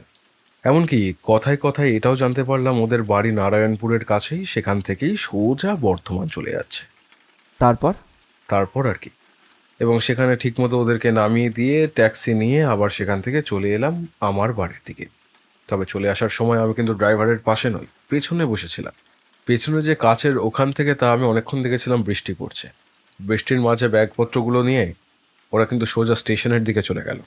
তার বদলে স্টেশনের বাইরে একটা ছাউনি তলায় দাঁড়িয়েছিল অনেকক্ষণ, অন্তত যতক্ষণ পর্যন্ত ট্যাক্সিটাকে দেখা যায় ততক্ষণ পর্যন্ত। অনেকক্ষণ ব্যোমকেশের কথা চলল। তার কথা শেষ হতে বৌঠান বলে উঠল, বুঝতে পেরেছি, অনেকদিন তোমার হাতে কোনো কেস নেই, তাই হয়তো এমন মনে হচ্ছে। তিনজন লোক কাপড়ের ব্যবসার জন্য বর্ধমান যাচ্ছিল, সেই নিয়ে তোমার এত চিন্তা যে কি হলো সেটাই তো বুঝতে পারছি না। ধুর ঠাকুরপো, তুমি একটু বোঝাও। সবকিছুর মধ্যে রহস্য খুঁজতে গেলে এমনটাই হয়। তোমরা বুঝতে পারছো না ব্যাপারটা অত সহজ নয়। কিন্তু এমন কিছু একটা মিথ্যে কথা বলছে, যেটা ওই ঝড় বৃষ্টির রাতে এমন সময় তাদের পক্ষে বলা স্বাভাবিক। আর একটা কথা ভেবে দেখো, সেদিন সন্ধ্যার একটু আগে থেকেই বৃষ্টি হয়েছিল। ওদের বর্ধমান যাওয়ার হলে ওরা তার আগে বেরিয়ে পড়লো না কেন? ওই ঝড় বৃষ্টির মধ্যেই এমন সময় এমনভাবে, না না না, সত্যি তুমি বুঝতে পারছো না। আমার মন বলছে বড় মিথ্যে রয়েছে এর মধ্যে। দেখো, আমি মানছি যে ওদের মধ্যে কোনো একটা ব্যাপার হয়তো ছিল। ওরা এমন কোনো বেআইনি কাজ করছিল যেটা সবার সামনে আনতে পারবে না বা দেখাতে পারবে না। হতে পারে ওই ব্যাগপত্রের মধ্যে এমন কিছু একটা পাচার করছিল যেটা তোমায় কিংবা কাউকে দেখানো সম্ভব নয়। তুমি বলছো ওই ব্যাগগুলোর মধ্যে তুমি কাপড় দেখতে পেয়েছো, তাহলে হতেই পারে যে সেই কাপড়গুলো ওরা নিয়ে যাচ্ছিল। আর একটা কথা বলো, ছেলে মানুষের ব্যাগের ভেতর স্ত্রীলোকদের কাপড় থাকবে কেন? কাপড় ব্যবহার করা মানে বাড়ির ব্যবহার করা কাপড়। তার মানে তুমি কি বলতে চাইছো? কিছু একটা পরিকল্পনা করে ওরা বাড়ি থেকে বেরিয়েছিল। ওই ব্যাগগুলোর মধ্যে হয়তো এমন কিছু ছিল যেটা আমাদের চোখের আড়ালে, আর কাপড়গুলো সেটা ঢেকে রাখার জন্য। বাড়ি থেকে বেরোবার সময় ব্যাগের মধ্যে কয়েকটা কাপড় ভরে নিলেই তো আর কোনো সমস্যা নেই, কিন্তু তাড়াহুড়োর মধ্যে কাপড় এমনভাবে ভাঁজ করে রাখা সম্ভব নয়। সত্য, আমারই ভুল হয়েছে, বুঝলে বুঝলে অজিত, ওই সময় ওদের ওপর সরাসরি অভিযোগ করাটাও ঠিক হতো না, তাই আমি অপেক্ষা করেছিলাম। পরে গিয়ে কিছু দেখলে তখন দেখা যাবে। তাছাড়া ড্রাইভার আমার পরিচিত নয়। ফেরার সময় ড্রাইভারকে অল্প কথায় সামান্য ব্যাপারটা বলতে ড্রাইভার বলেছিল, আরে না না, এই কালীপুরের কাছ থেকেই তো ওদের আমি তুললাম। বাড়ির একদম কাছে ব্যাগগুলো তুলে দিল। তারপরে তো ওরা উঠলো ওই বর্ধমান যাবে বলে বলল। হ্যাঁ, ওই সময় বৃষ্টিও পড়ছিল। ওদের মধ্যে আর কি থাকবে বলুন তো? হ্যাঁ, আপনার নাম কি? আমার আমার নাম রথিন, রথিন হালদার। আপনার নাম? অধমের নাম ব্যোমকেশ বক্সী। আমার কথা শুনে ড্রাইভার অর্থাৎ রথিনবাবু আমার দিকে অবাক হয়ে তাকিয়ে রইল। কিছুক্ষণ রাস্তা ফাঁকা, ঝমঝম করে বৃষ্টি পড়ছে, তার মধ্যে তিনি গাড়ি থামিয়ে ফেলেছিলেন। সামনে পেছনে দুটো লাইট একসঙ্গে জ্বলছিল। রথিনবাবু আমতা আমতা করে বললেন, মানে আপনি আপনি সেই ব্যোমকেশ বক্সী, সেই বিখ্যাত গোয়েন্দা? বাইরে তখন ঝমঝম করে এত জোরে বৃষ্টি পড়ছে যে ভালোভাবে কোনো কিছু দেখা সম্ভব নয়। তোমাদের হয়তো মনে আছে তখন কটা বাজে। আমি সত্য খোঁজার মানুষ মাত্র। গোয়েন্দা শব্দটা শুনতে ঠিক ভালো লাগে না, ডিটেকটিভ শব্দটা আরও বেশি খারাপ। তাই আমি নিজেকে সত্যান্বেষী বলেই মনে করি। সত্য খোঁজাই আমার হচ্ছে লক্ষ্য। ব্যোমকেশ বক্সী নিজে আমার কাছে আসবেন সে কথাটা আমি ভাবতে পারিনি। বলুন, আপনাকে কিভাবে সাহায্য করতে পারি? তবে আগেই বলে রাখি, তার তন্ময়ের ব্যাপারে যা যা বলবার আমি সব পুলিশকে বলেছি। বলছেন তার বাইরে কোনো কিছু কথা আমি আপনার কাছে জানতে চাইবো না, তবে আমি যেটুকু জানতে চাইবো সেটুকু আমায় বললেই হবে। যেদিন তন্ময় বিকেলের দিকে এখান থেকে বেরিয়েছিল সেদিন শেষবার তার সঙ্গে কার কথা হয়েছিল? তবে খাতায় লিখে বাইরে যাওয়া, ভেতরে আসা একটা নিয়ম চালু করব করে আর করে ওঠা হচ্ছিল না। আসলে ওরা তো বেশিক্ষণের জন্য যায় না, গেলেই আবার কিছুক্ষণ পরে চলে আসে, তাই তেমনটা মন নেই। তবে দারোয়ান যা বলছিল তা মোটামুটি বিকেল 4টে 4:30 নাগাদ বের হয়েছিল। এমনি সময় 6টার মধ্যে সে চলে আসে, আর প্রতিদিন বেরোয় না, মাঝে মাঝে বের হয়। যেদিন বের হয়েছিল ওই দিন ছিল রবিবার, সেই দিনই বেরিয়েছিল। ম্যানেজারের কথা শুনে মনে পড়ে গেল সেদিন ছিল রবিবার, আর সেই রবিবারেই ব্যোমকেশ বাড়ি ফিরে এমন একটা অদ্ভুত কথা বলেছিল তিনজনের ব্যাপারে। আর অদ্ভুতভাবে সেই ট্যাক্সির ড্রাইভার আর ওই তিনজনের সঙ্গে তন্ময়ের ঘটনাটাও ঠিক ওই রবিবার দিন। বৃষ্টি শুরু হওয়ার দিন থেকেই তার আর কোনো খোঁজ পাওয়া যাচ্ছিল না। সেদিন মোটামুটি 7:30 নাগাদ থেকে বৃষ্টি শুরু হয়েছিল। প্রত্যেকদিন 6টার সময় যদি তন্ময় ফিরে আসতো তাহলে সেদিনও ওর ওই সময়তেই ফিরে আসার কথা। ফিরে তো আসার কথা, এবার সে কোথায় গেছে না গেছে তা তো আমরা জানতাম না। আর তাছাড়া এখানে সবাইকে আমরা তো আটকে রাখতে পারি না। আমরা মাঝে মাঝে টুকিটাকি কেউ বেরোয়, তাছাড়া বেরোনোর সময় বিকেল 4টের পরে, কারণ ওই 3টে 3:30 মোটামুটি 4টে অবধি কলেজ থাকে। তারপর সবাই এসে খাওয়া দাওয়া করে, তারপর বাইরে বেরোয়। তন্ময় তেমনই বেরিয়েছিল। তার মানে সেই দিনেও সে একা একাই? আচ্ছা, তন্ময়ের সঙ্গে একই ঘরে থাকতো এমন কেউ আছে? আমাদের এখানে প্রত্যেক ঘরে 4জন করে থাকে। দুপাশে বেশ বড় বড় ঘর, আপনি এলে দেখাতে পারি। তাছাড়া ওই ঘরে সব কিছুই হয়ে যায় সবার জন্যে। আলাদা আলাদা বিছানার ব্যবস্থা আছে, এমনকি চেয়ার টেবিল পর্যন্ত সবার জন্যে আলাদা আলাদা। ঘরগুলো বেশ বড়, 4জন 4 কোণায় থাকে।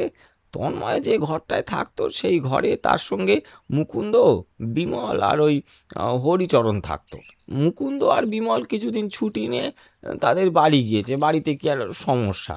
আর বিমলের বাবা মারা গেছে, দুঃখের কথা কি বলবো, বিমল বোধহয় আর ফিরবে না। তবে হরিচরণ আছে, আপনি চাইলে আমি হরিচরণের সঙ্গে আপনাদের কথা বলাতে পারি। হরিচরণকে ডাকার ব্যবস্থা করতে চলে গেল ব্যোমকেশ, আর অন্য আরেকজন দাঁড়িয়ে রয়েছে সেখানে। অনেকক্ষণ আগে রথিনবাবুকে বসার জন্য অনুগ্রহ করা হলো, কিন্তু রথিনবাবু বসতে চাইছেন না, বাইরে চলে যাচ্ছেন, ঘুরে বেড়াচ্ছেন। ব্যোমকেশ তাকে শান্ত হতে বললেও সে শান্ত হতে পারছে না। এমন সময় ম্যানেজারবাবু ফিরে এলেন, তার দিকে তাকিয়ে বললেন, আমি সত্যি বলছি রথিনবাবু, আপনার ছেলে এত ভালো, কি যে হলো আমার মনে হয় কি বলুন তো, ওই ছেলেপুলে তুলে নিয়ে যাওয়ার। এখন তো শুনছি মেডিকেল কলেজেতেও নাকি কঙ্কালের জন্য জীবন্ত মেরে টেরে মানুষ, মানে আর কি ওই ব্যোমকেশ এমনভাবে ম্যানেজারের দিকে তাকালো যে সে যেন আর কোনো কথাই বলতে পারল না। বুঝতে পারছে যে রথীনবাবুর মনের ওপর খারাপ প্রভাব পড়ুক, সেটা ব্যোমকেশ চাইছে না। আমার তেমন মনে হয় না। আমার মনে হয় অন্য কোনো সমস্যায় জড়িয়ে পড়েছে তন্ময়। হয়তো এখনও সব কিছু ঠিকই আছে, হয়তো 2-1 দিনের মধ্যে সে ফিরেও আসবে। কিন্তু আমাদের এই ব্যাপারটা জানা দরকার। হতেও তো পারে যে সে আমাদের সাহায্যের জন্য অপেক্ষা করছে। আমার ছেলেটা জানেন, আমার ছেলেটা কোনোদিন কারোর কোনো ক্ষতি করেনি অজিতবাবু, বিশ্বাস করুন। ছোট থেকে তো আমি দেখেছি, ওই 10-11 বছর বয়স থেকে তো আমি আমি ওকে মানুষ করছি। ওই ওই একটু কম বেশি হবে, কখনো কাউকে এসে আঘাত করতে পারে না। নিজে কষ্ট পেলেও কাউকে কিছু সে করতে পারে না। ওর কোনো শত্রু থাকবে না, হ্যাঁ, ওর কোনো শত্রু থাকবে না। রথীনবাবু আর নিজেকে সামলাতে পারলেন না। সকাল থেকে অনেকক্ষণ ধরে তিনি বোধহয় নিজেকে অনেক কষ্ট করে শক্ত করে ধরে রেখেছিলেন। এবার তিনি ভেঙে পড়লেন। ম্যানেজারবাবু জল আনতে গেলেন। ব্যোমকেশ তাকে সামনের একটা চেয়ারে বসালো। ভদ্রলোকের চোখ বেয়ে জল নেমে আসছে। তিনি ফ্যাকাশে দৃষ্টিতে তাকিয়ে রয়েছেন। হঠাৎ করে শরীর সামলাতে না পেরে ধপ করে মেঝেতে পড়ে গেলেন। বুঝতে পারলাম যে রথীনবাবু জ্ঞান হারিয়েছেন। যখন তার জ্ঞান ফিরল, ততক্ষণে হরিচরণের সঙ্গে আমাদের কথাবার্তা শেষ হয়ে গেছে। রথীনবাবুকে ম্যানেজারের ঘরেই একপাশে বিছানার উপর শুইয়ে দেওয়া হয়েছিল। মাধব তাকে হাওয়া দিচ্ছিল। হরিচরণ মাধবের সঙ্গে এসেছিল। সে রীতিমতো ভয় পেয়েছে। এমনিতেই পুলিশ এসেছে, তার পক্ষে ভয় পাওয়াটাই স্বাভাবিক। হরিচরণ আগেই বলল, আমি সত্যি বলছি স্যার, আমি আমি কোনো কিছু জানি না। তোমার ভয় পাওয়ার কোনো কারণ নেই হরিচরণ।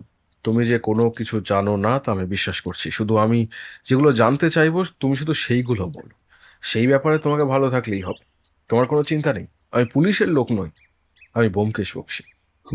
ব্যোমকেশ বক্সী? আপনি ব্যোমকেশ বক্সী? আমি আপনার সঙ্গে আলাদা করে একটু কথা বলতে চাই ব্যোমকেশ বাবু। বেশ, তুমি তাহলে একটা কাজ করো। আচ্ছা ম্যানেজার বাবু, হরিচরণ আর অজিত যদি এই ঘরে থাকে আমার সঙ্গে, তাহলে কি আপনার কোনো অসুবিধা হবে? না হলে এখানে তো রথীনবাবুর এমন অবস্থা, আপনার এই ঘরে থাকুন, হরিচরণের ঘরে না হয় আমি যাই, সেখানে সঙ্গে সঙ্গে ওই ঘরটা আমার দেখাও হয়ে যাবে। আমার কোনো অসুবিধা নেই ব্যোমকেশবাবু, যেটা সুবিধা হয়। তাছাড়া আমিও চাই তন্ময়ের খোঁজ পাওয়া যাক। ছেলেটা খুবই ভালো। এই মেসে যারা থাকে তাদের সবাইকেই আমি কাছের মানুষ বলে মনে করি। আমি বিয়ে করিনি। এই মেসটা নিয়েই আমার সময় কেটে যায়।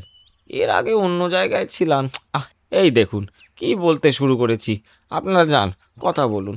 রথীনবাবু বিছানায় শুয়েছিলেন আর হরিচরণকে নিয়ে মাধবের দেখানো পথে ওপরে উঠে এলাম। হরিচরণ ঘরে এসে দরজাটা বন্ধ করে দিল। তারপর বলল, পুলিশকে আমি কিছু বলিনি ব্যোমকেশ বাবু। পুলিশকে পুলিশকে আমার খুব ভয়। একবার একবার পুলিশের ঝামেলায় বাবা জড়িয়ে পড়েছিল। তখন সে ঝামেলা থেকে বের হতে অনেক সময় লেগেছে। আমি আমি চাই না আমার নাম পুলিশের কাছে যাক। তবে তবে একটা কথা আমি আপনাকে বলি, ওই মাঝে মাঝে যে বাড়ি থেকে বিকেলের দিকে কলেজ শেষ করে তন্ময় বাইরে বেরিয়ে যেত, তন্ময় একটি মেয়ের সঙ্গে দেখা করতে যেত। সেই মেয়েটির নাম লাবণ্য। সেই মেয়েটির বাড়ি ওই কালিকাপুরের কাছে, ও সেখানেই যেত। কখনো কখনো ওরা অন্য জায়গায় দেখা করত। এই খবরটা তন্ময় আর কাউকে বলেনি। আমায় সে সবচেয়ে বেশি বিশ্বাস করত। আমার থেকে কথা দিয়ে নিয়েছিল যেন আমি এই ব্যাপারে কাউকে আর কিছু না বলি। তার মানে সেদিন কেউ 4:30 সময়, 1 মিনিট, রবিবার দিন কলেজ থাকে নাকি তোমাদের? রবিবার দিন কলেজ থাকে না। তবে আমাদের মেস বাড়িতে যারা থাকি অনেক মাস্টাররা এখানেই থাকে। মানে তাদের জন্য আলাদা ওইদিকে কোয়ার্টার আছে। রবিবার দিন কলেজে এমনিও ছুটি থাকলেও আমরা যারা থাকি তাদেরকে নিয়ে বিশেষ ক্লাসের ব্যবস্থা থাকে। তাছাড়া সামনে পরীক্ষা আছে, তো তার জন্য সেদিন তাড়াতাড়ি শেষ হয়ে গিয়েছিল। ওই 3:30-র মধ্যেই সব কিছু শেষ হয়ে যায়। তারপর আমরা এসে খাওয়া দাওয়া করে যে যার মতন শুয়ে পড়েছিলাম। তবে তন্ময় আমায় বলেই বেরিয়ে পড়েছিল।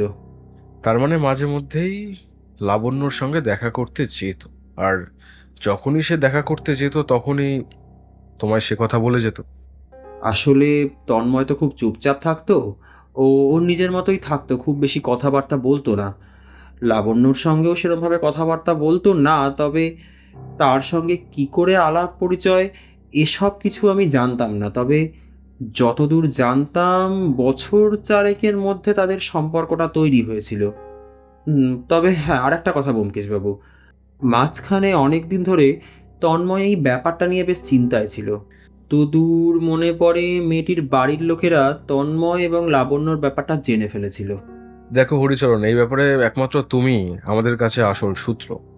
তোমার এই কথাগুলোই আমাদের সাহায্য করতে পারে। তুমি যদি এই ব্যাপারে আর কিছু জেনে থাকো, আমাদের খুলে বলো। তোমার এই কথা সত্য ধরে নিয়েই কিন্তু আমরা তন্ময়কে খোঁজার চেষ্টা করব। তুমি আর কিছু বলতে পারো?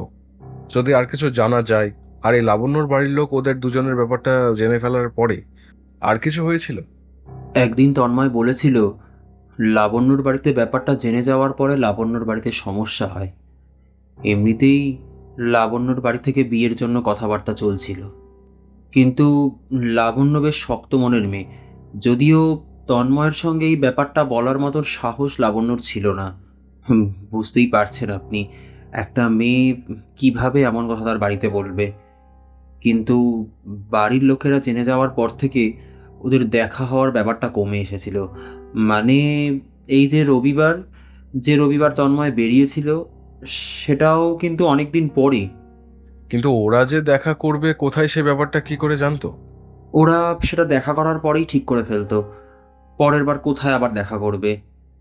এটুকু তন্ময় আমায় বলতো, তবে রবিবার দিন যে ওরা কোথায় দেখা করবে সে কথা আমি ঠিক জানতাম না। হঠাৎ করেই সেটা তন্ময় আমায় বলে এবং সেদিনই এমন একটা ঘটনা ঘটে যায়। তবে লাবণ্যর সঙ্গে তন্ময়ের আসলেই দেখা হয়েছিল কিনা সে কথা কিন্তু আমি জানি না। তার মানে এক্ষেত্রে আমাদের পরের লক্ষ্য থাকবে লাবণ্য। লাবণ্যকে ধরতে পারলে সেদিন আসলে কি ঘটেছিল সে ব্যাপারে জানা যাবে। কিন্তু যদি লাবণ্য কিংবা তার পরিবারের লোকেরা এই ব্যাপারে জড়িয়ে থাকে, তাদেরকে ধরা কিন্তু কঠিন হবে। প্রথমত, শক্ত কোনো প্রমাণ আমাদের হাতে নেই। হরিচরণের কথায় কিংবা লাবণ্যর সঙ্গে সেদিন তন্ময় দেখা করেছিল, শুধুমাত্র সেই কথাতে প্রমাণ করা যাবে না যে সে আসলেই ওদের দেখেছিল। এরপর হরিচরণের সঙ্গে আরও কিছুক্ষণ কথাবার্তা হয়। তবে সে মোটামুটি ওই একরকম লাবণ্য বা তার পরিবার তন্ময়ের সঙ্গে লাবণ্যের সম্পর্ক এই সব ব্যাপারে। তবে সে মোটামুটি ওই একই রকমের। লাবণ্য তার পরিবার তন্ময়ের সঙ্গে কীরকম সম্পর্ক এই সব ব্যাপারে। হরিচরণের সঙ্গে কথা বলতে বলতে ব্যোমকেশ ঘরের মধ্যে ঘুরে ঘুরে সব কিছু দেখার চেষ্টা করছিল। তন্ময়ের চেয়ার, টেবিল, বইপত্র এসব কিছু খুঁজতে খুঁজতে হঠাৎ একটা ছোট ডায়েরির মতো কিছু বেরিয়ে এলো। আর সেখান থেকে বেরিয়ে এলো ভাঁজ করে রাখা কয়েকটা চিঠি। সেই সব চিঠিগুলো লাবণ্যেরই হাতে লেখা। এমনকি সেই চিঠির শেষের দিকে লাবণ্য নিজের নাম পর্যন্ত লিখে রাখা হয়েছে। সব চিঠিগুলোই একটু একটু করে পড়ে নিয়ে ব্যোমকেশ বলল, লাবণ্য কাজটা সহজ করে দিল। প্রত্যেকটা চিঠিতে তারই লেখা রয়েছে। এই দেখো, এই চিঠিতে মাত্র 1 সপ্তাহ আগের বোধহয় লাবণ্য তন্ময়ের সঙ্গে সেদিন বেশিক্ষণ দেখা করবার কিংবা কথা বলবার সুযোগ পায়নি, তাই এমন বড় চিঠি। আর এই চিঠিতে বিস্তারিতভাবে লাবণ্য সবকিছু লিখে গিয়েছে। আমি লাবণ্যের চিঠিটা হাতে নিয়ে পড়তে লাগলাম। লাবণ্যের বাড়ির সমস্যার ব্যাপারে সে যেটা লিখেছে, এবং তার সঙ্গে তার পরিবার যেই রবিবার তন্ময় হারিয়ে গেছে সেই রবিবার দেখা করার কথাও বলেছে।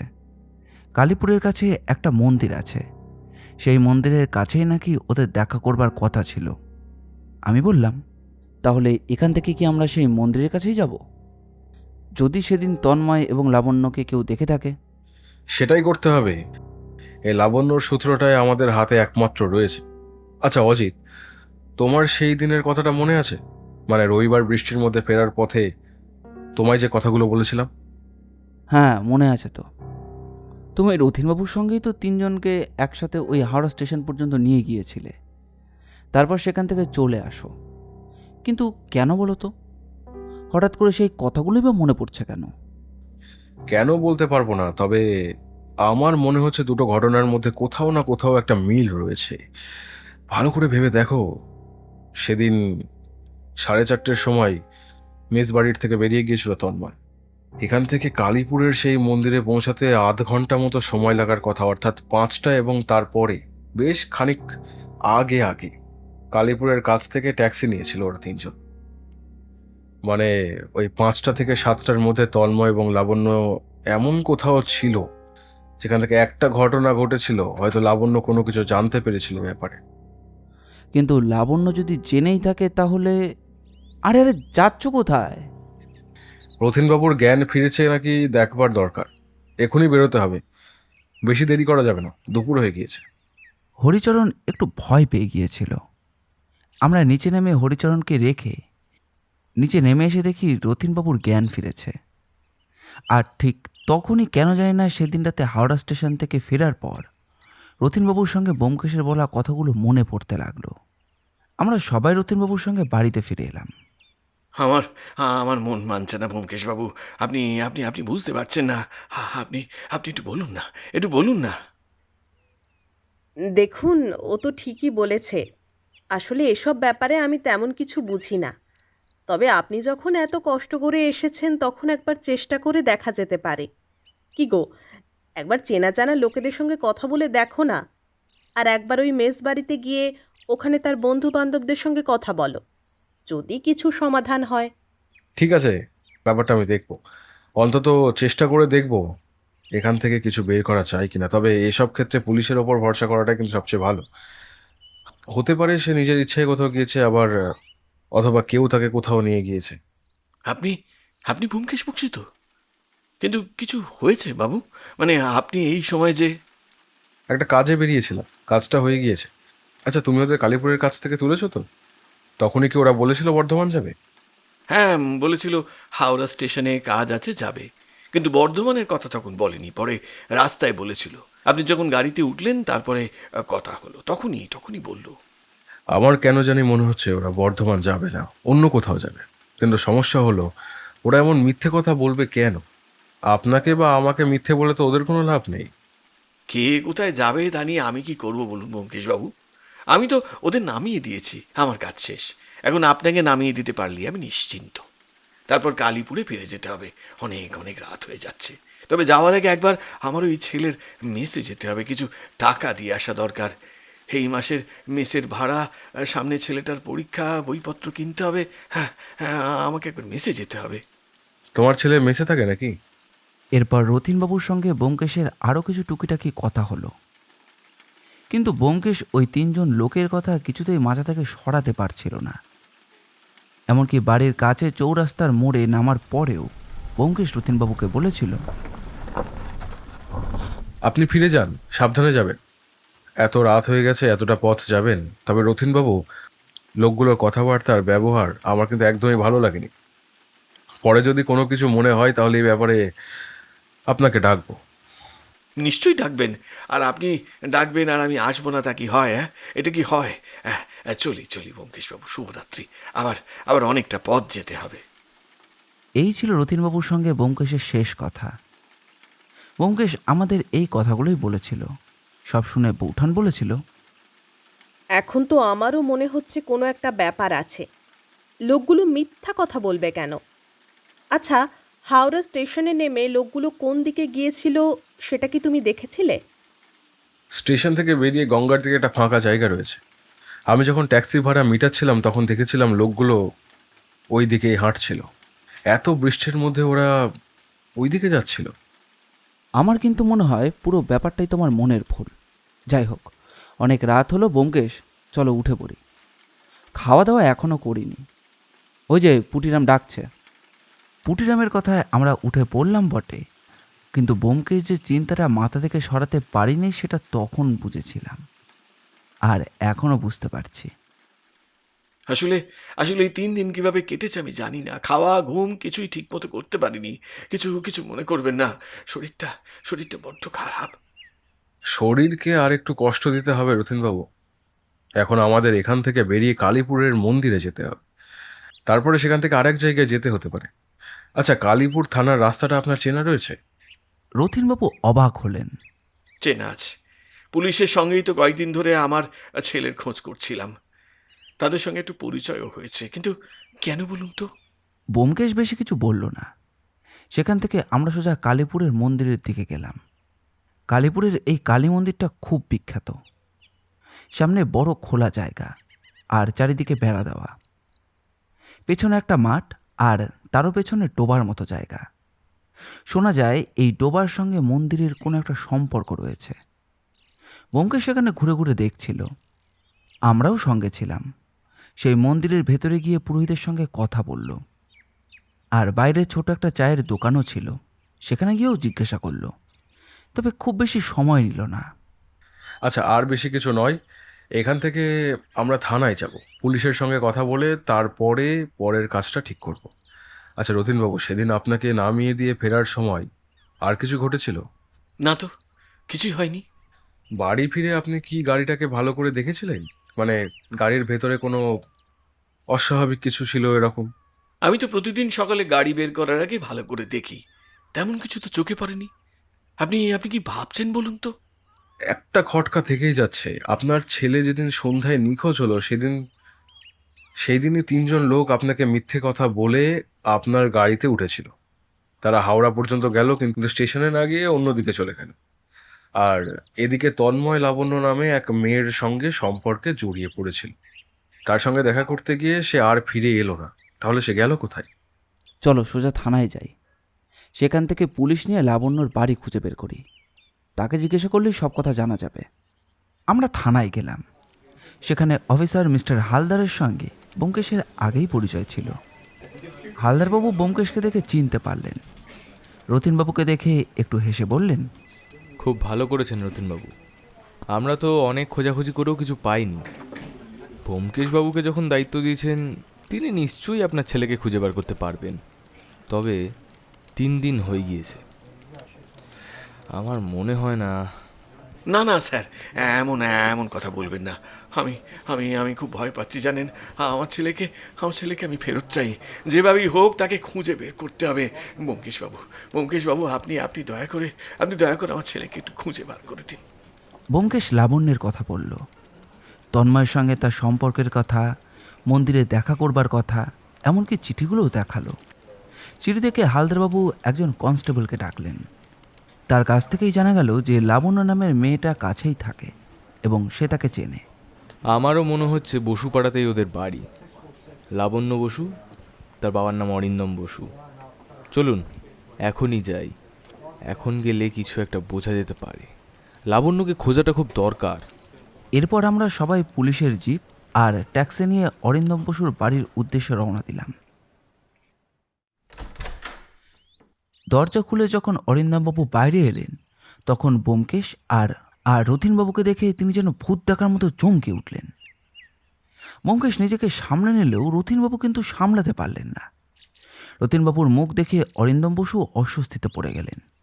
তিনি দরজাটা বন্ধ করতে যাচ্ছিলেন, তার আগেই হালদার দরজায় হাত রেখে শক্ত গলায় বললেন, লাবণ্য কোথায় অরিন্দমবাবু? আমরা একটু লাবণ্যর সঙ্গে দেখা করতে এসেছি। লাবণ্য তো মাসির বাড়ি গেছে। আর আপনাদের লাবণ্যর সঙ্গে দরকার কি? আর আপনি তো সেই ড্রাইভার না? আমি আর আমার 2 বন্ধু বর্ধমান গিয়েছিলাম। লাবণ্য কোথায় বাবু? দয়া করে তাকে একটু ডেকে দিন না। আমার ছেলেকে 3 দিন ধরে খুঁজে পাচ্ছি না। কিন্তু ডাকবো কি করে? বললাম তো লাবণ্য মাসির বাড়ি আছে, আপনারা পরে আসুন। লাবণ্য বাড়িতে নেই সেটা হতে পারে, কিন্তু আমরা যদি একটু বসে আপনার সঙ্গে কথা বলি তাতে আপত্তি কোথায়? না, মানে আপত্তি নেই, তবে আমি একটু বেরোচ্ছিলাম।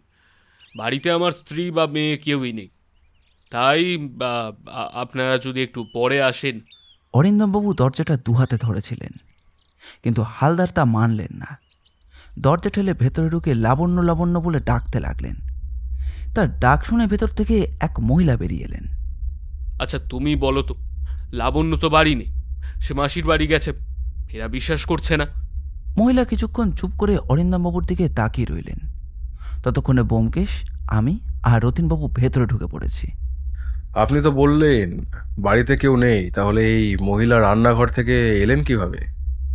না মানে আমার স্ত্রী নেই, মানে মানে লাবণ্যর মাসি এসেছিল, সেই লাবণ্যকে নিয়ে গেছে। ঠিক তখনই ওপরের ঘর থেকে একটা শব্দ শোনা গেল। সবাই শুনলাম। হালদার সিঁড়ির দিকে এগোতেই অরিন্দমবাবু সামনে এসে দাঁড়ালেন। আরে আরে, ওপরে কিছু নেই, ওটা আমার কাজের ঘর, হয়তো বেড়াল ঢুকেছে। আমি বলছি তো লাবণ্য বাড়িতে নেই, আমার কথাটা বিশ্বাস করুন। পুলিশের কাজে বাধা দিলে কি শাস্তি হতে পারে আপনি জানেন? ব্যোমকেশবাবু, আপনি অরিন্দমবাবুর ওপর নজর রাখুন, আমি ওপরে যাচ্ছি। অজিত আর রথিনবাবুই যথেষ্ট। রথিনবাবু, দরজাটা বন্ধ রাখুন, কেউ যেন বেরোতে না পারে। অজিত, সাবধানে থেকো, অপরাধীরা কোন ঠাসা হলেই খুব হিংস্র হয়ে ওঠে কিন্তু। হঠাৎ অরিন্দমবাবু স্ত্রী মুখে শাড়ি চেপে কাঁদতে কাঁদতে রান্নাঘরের দিকে চলে গেলেন। ব্যোমকেশ আর হালদার সিঁড়ি দিয়ে ওপরে উঠে গেলেন। আমিও প্রস্তুত ছিলাম। ঠিক তখনই অরিন্দমবাবু ব্যোমকেশের ওপর ঝাঁপিয়ে পড়লেন, কিন্তু ব্যোমকেশ দ্রুত পকেট থেকে রিভলভার বের করে তার দিকে তাক করল। এই কাজটা করবার চেষ্টা করবে না, মিস্টার হালদারের গুলি চালাতে কিন্তু সময় লাগবে না মোটেই। আমি হয়তো ভাববো, কিন্তু উনি কিন্তু একেবারে ভাববেন না। অরিন্দমবাবুর আচরণ দেখে হালদারও কঠোর হয়ে গেলেন। পুলিশি নজরে তাকে নিচেই বসিয়ে রাখা হলো। আমরা সিঁড়ি দিয়ে ওপরে উঠতে লাগলাম। আবার সেই শব্দ শোনা গেল। একটু উঠে একটা দরজার সামনে দাঁড়ালাম। দরজায় তালা দেওয়া। আরে দরজায় তো তালা, চাবি কোথায়? তুমি দাঁড়াও, আমি এখনই চাবি নিয়ে আসছি। ব্যোমকেশ নিচে গিয়ে কিছুক্ষণের মধ্যেই চাবি নিয়ে এলো। দরজায় তালা খুলে ঘরের ভেতরে ঢুকতেই যা দেখতে পেলাম, তাতে আমরা দুজনেই প্রায় অবাক হয়ে গেলাম। একটি বছর 17 বা 18 কিংবা তার থেকে একটু কমই হবে। এক মেয়ে, তার হাত পা মুখ সব কিছু বাঁধা। বিছানার একপাশে জানালার কাছটায় দড়ি দিয়ে তাকে বেঁধে রাখা হয়েছে। সে দুটো হাত দিয়ে জানালার পাল্লার ওপর টপ টপ করে শব্দ করছে। ব্যোমকেশ ইশারা করতেই আমি তাড়াতাড়ি এগিয়ে গিয়ে প্রথমে তার মুখটা খুলে ফেললাম। তারপর হাতের দড়ি খুলতে খুলতেই মেয়েটি বলল, আপনারা কারা? আমাকে মারবেন না। তন্ময়কে বাবা কোথায় নিয়ে গেছে? তোমার নাম তো লাবণ্য, চিন্তা করো না। তোমার জন্য আর তোমার জন্যই আমরা আজ এখানে এসেছি। আমি, অজিতবাবু, ব্যোমকেশবাবু আছি, আমাদের সঙ্গে পুলিশ আছে। আপনাদের কথা শুনে আমি ধাক্কা দিচ্ছিলাম। আমায় বাঁচান, বাবা আমায় মেরে ফেলবে। তন্ময়কে বাবা কোথায় নিয়ে গেছে আমি জানি না, তবে আমি একদম নিশ্চিত বাবা আমায় জোর করে বাড়িতে নিয়ে এসেছিল। আর আর বাবার সঙ্গে বাবার দুজন বন্ধু ছিল। ওদের কথাতেই বুঝতে পেরেছিলাম ফেরার পথে ওরা তন্ময়কে তুলে নিয়ে যাওয়ার কথা ভেবেছে। তোমার কোনো চিন্তা নেই লাবণ্য, তন্ময়ের ব্যাপারটা আমি এখনো বুঝতে পারছি না, তবে এই সব কিছুর সঙ্গে তোমার বাবা এবং তার দুজন বন্ধু জড়িত আছে তার স্পষ্ট প্রমাণ কিন্তু আমি পেয়েছি। আমার নাম ব্যোমকেশ বক্সী, তুমি ভয় পেও না। ব্যোমকেশ বক্সী? অজিতবাবু? আমি অজিতবাবুর লেখা কত পড়েছি, সেই ব্যোমকেশ বক্সী? এখান থেকে আমাকে উদ্ধার করুন। কিন্তু কিন্তু তন্ময় কোথায়? লাবণ্য, কথাটা তোমায় বলাটা দরকার, তাই আমি তোমায় বলছি। হয়তো তন্ময় আর বেঁচে নেই। অজিত, মনে আছে তোমায় আমি বলেছিলাম সেদিন 3 জনের কথা, ওই 3 জনের মধ্যে যে একজন ওই অরিন্দম বসু, সে কথা তো বুঝতে পারছই। দুটো সূত্র যদি একসঙ্গে মিলিয়ে ফেলি, তাহলে সেদিন ওই 3টে ব্যাগের সঙ্গে আরও যে একটা বড় বস্তা ছিল, সেই বস্তার মধ্যে আমার মনে হচ্ছে তন্ময়ের মৃতদেহটা ছিল। একথা শুনে লাবণ্য চিৎকার করে উঠল। তারপর তাকে নিয়ে আমরা তাড়াতাড়ি যখন নিচে নেমে গেলাম, তখন একটা চেয়ারের ওপর দুটো হাতের মধ্যে মাথা গুঁজে বসে রয়েছেন অরিন্দম বসু। তার পাশে হেলান দিয়ে ফ্যাকাশে চোখে তাকিয়ে রয়েছে অরিন্দমবাবুর স্ত্রী। হালদার বললেন, তোমাকে যে অরিন্দমবাবু তুলে নিয়ে গিয়েছিল সেই কথাটা স্ত্রী জানিয়েছে। এমনকি এত বড় প্রমাণের পর তো আর সে কথা অস্বীকার করবার কোনো উপায়ই থাকে না। সুতরাং এখন বলুন, মৃতদেহ কোথায় লুকিয়ে রেখেছিলেন? বলুন। মৃতদেহ আপনারা খুঁজে পাবেন না, আর মৃতদেহ খুঁজে না পেলে আমি যে কিছু করেছি সে কথা আপনারা প্রমাণও করতে পারবেন না। আমি যখন বলেছিলাম লাবণ্যকে তন্ময়ের সঙ্গে মেলামেশা না করতে, তখন যদি আমার কথাটা ও শুনতো, তাহলে আর এসব কিছু হতো না। আপনি রথিনবাবুকে সবকিছু জানাতে পারতেন, আপনি পুলিশের কাছেও যেতে পারতেন, কিন্তু নিজের হাতে এমন কোনো কাজ আপনি করতে পারেন না অরিন্দমবাবু। 100 বার পারি, 100 বার পারি। আমি যা করেছি বেশ করেছি, ভালো করেছি।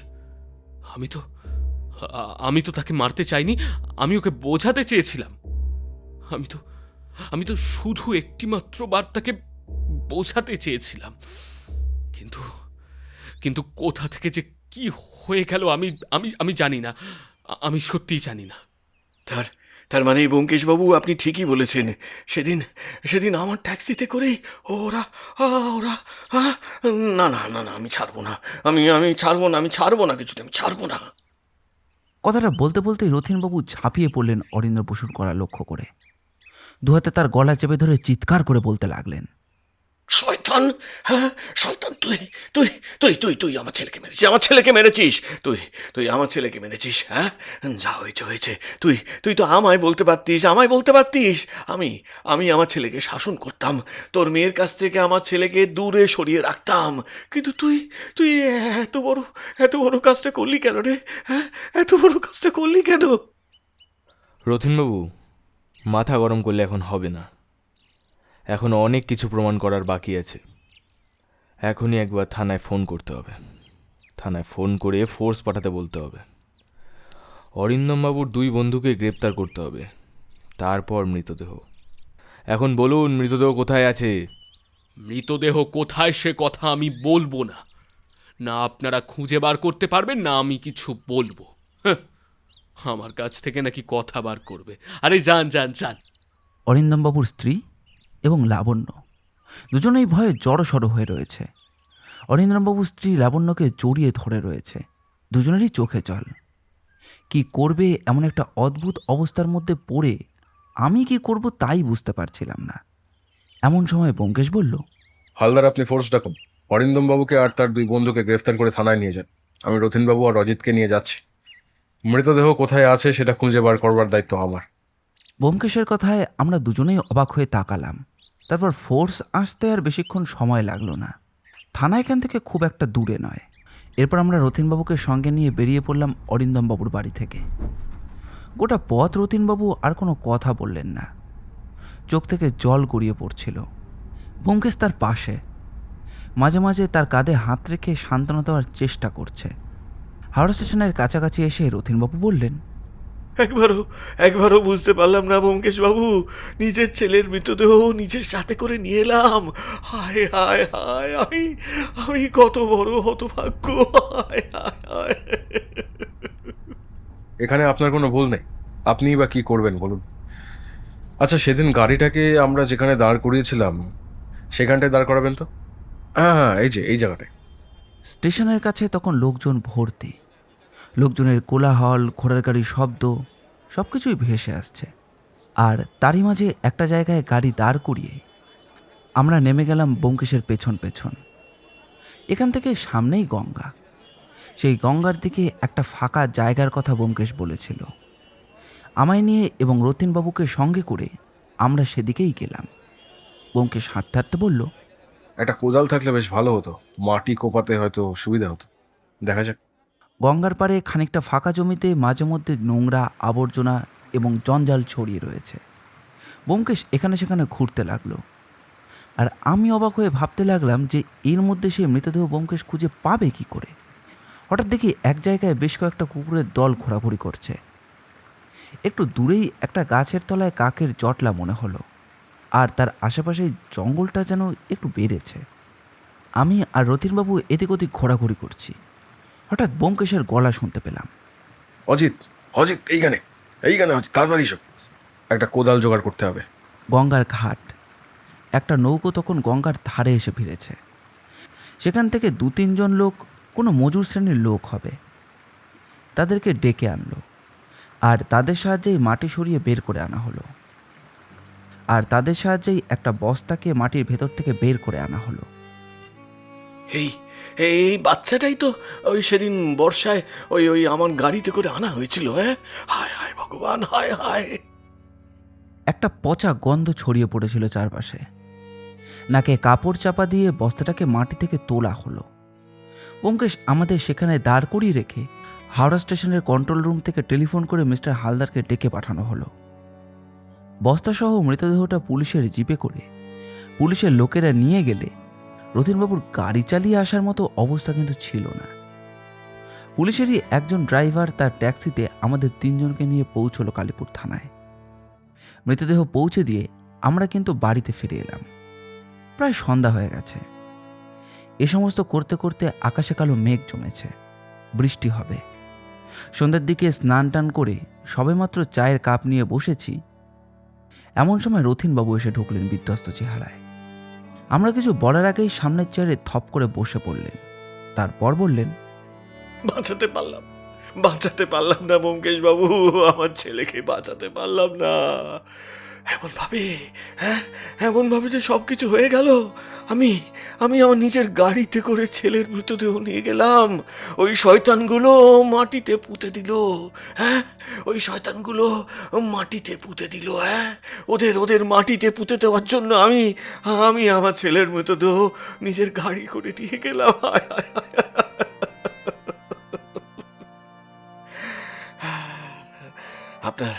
আপনার সন্দেহটাই ঠিক ছিল জানেন।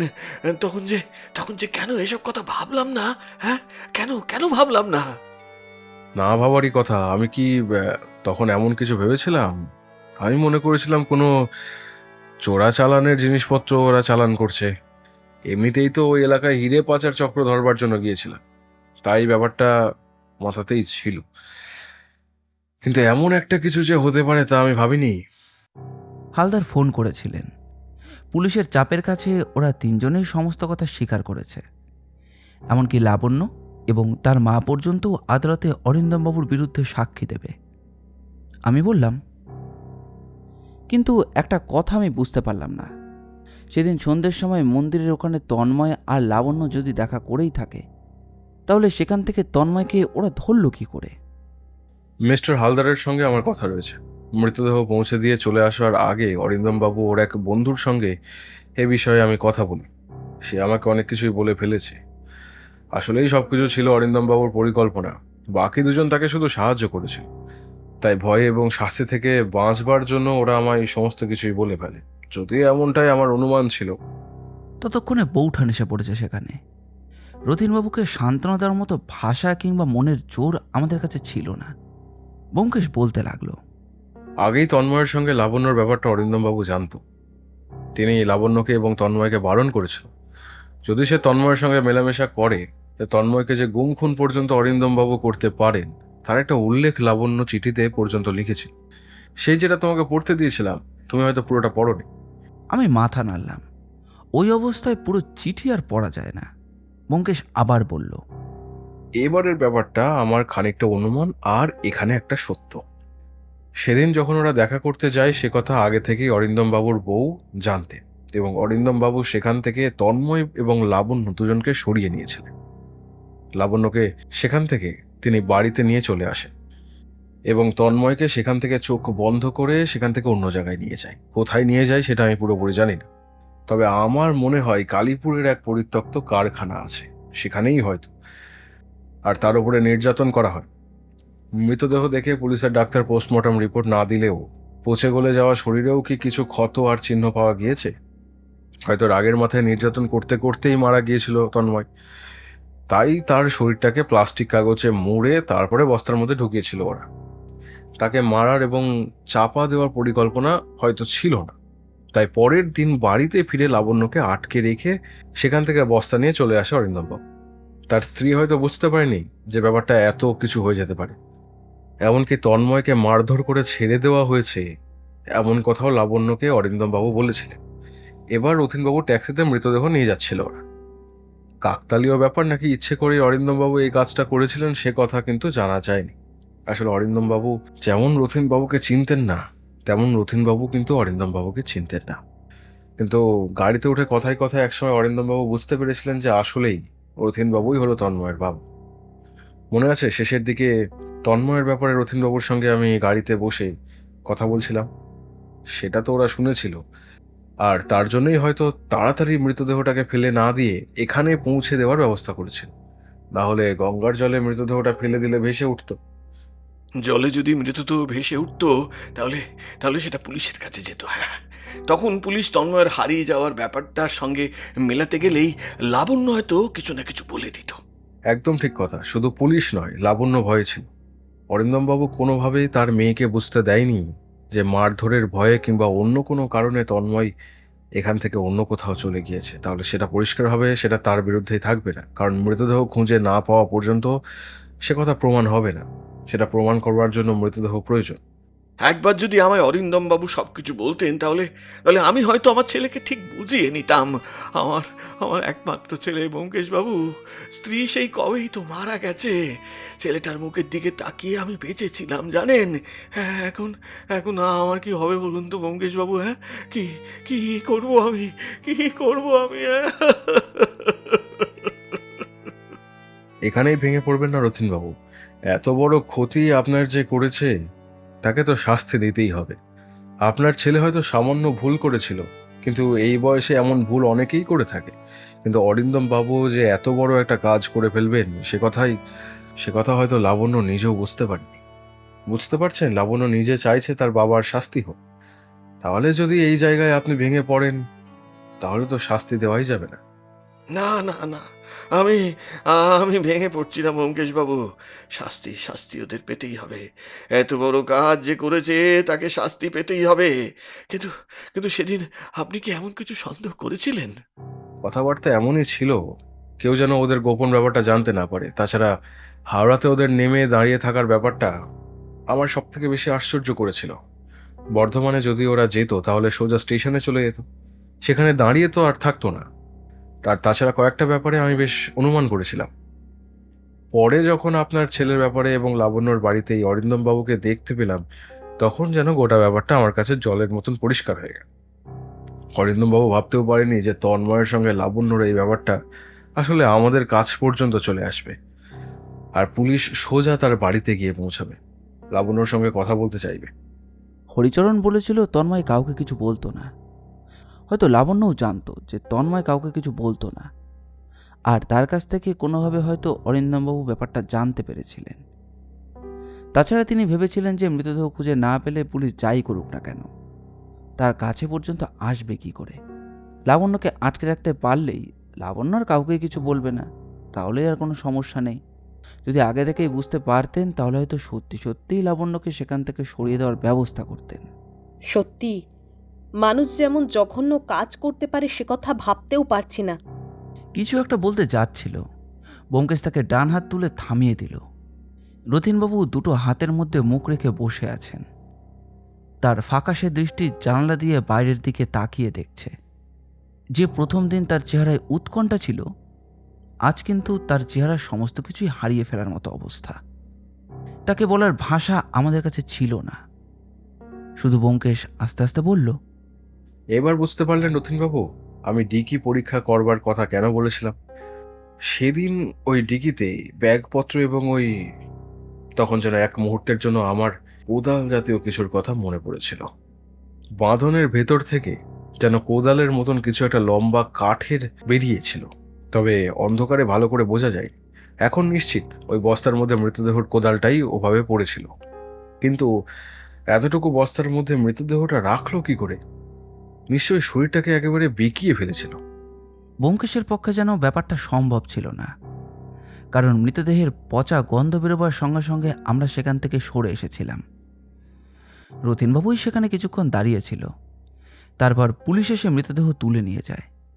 পোস্টমর্টেম রিপোর্ট না আসা পর্যন্ত বাকি কোনো কিছুই আমরা জানতে পারবো না। রথিনবাবু উঠে দাঁড়ালেন, আর ওঠার সঙ্গে সঙ্গেই ধপ করে বসে পড়লেন। তার মাথা ঘুরছে। তাড়াতাড়ি তাকে জল এনে দেওয়া হলো। আমি গিয়ে রথিনবাবুর পাশে দাঁড়ালাম। ব্যোমকেশ বলল, রথিনবাবু, আপনার শরীর খারাপ লাগছে? আপনি একটু বিশ্রাম করুন। রথিনবাবু হাসলেন। এমন হাসি মানুষকে আমি কমই হাসতে দেখেছি। তার চোখের জলে চিকচিক করছে, অথচ মুখে একটা অদ্ভুত হাসি।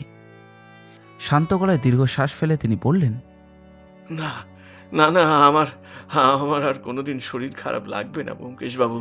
ছেলের মৃতদেহ ওই ট্যাক্সিতে করে আমি নিয়ে গেছি। আমার আমার আর শরীর খারাপ লাগবে না কোনোদিন। হ্যাঁ, চলি চলি ব্যোমকেশবাবু। যখনই লাগবে আমায় আমায় তখনই পাবেন। হ্যাঁ, ব্যোমকেশবাবু যে সব কিছু করতে পারে, তার প্রমাণ আমি পেয়ে গেছি। ওদের ওদের শাস্তি হবে। হ্যাঁ হ্যাঁ, ওদের শাস্তি হবে। শাস্তি ওদের পেতেই হবে। শাস্তি ওদের পেতেই হবে। হ্যাঁ, শাস্তি ওদের পেতেই হবে। রথিনবাবু প্রায় টলতে টলতেই ঘর থেকে বেরিয়ে গেলেন। আমি যে তাকে এগিয়ে দিয়ে আসতে যাব, সেই সামর্থ্যটুকু আমার হলো না। বৌঠান জল নিয়ে এসে ঘরে এসে ঢুকলো। আমাদের কারোর মুখেই কোনো কথা নেই। হঠাৎ পুটিরামের গলা শোনা গেল। আমি আর বউটান ছুটে গেলাম বাইরে। ব্যোমকেশ যেন পাথরের মতোই বসে রইল। বারবার মনে হচ্ছিল যে রথীনবাবুর কেউ কোথাও নেই, আবার তার কিছু একটা হয়ে না যায়। এরপর হাসপাতালে ভর্তি করা হয়েছিল, তার মাথা ফেটে গিয়েছিল। তবে অরিন্দমবাবু এবং তার বন্ধুদের শাস্তি হওয়া আগে পর্যন্ত রথীনবাবুর যেন কিছু না হয়।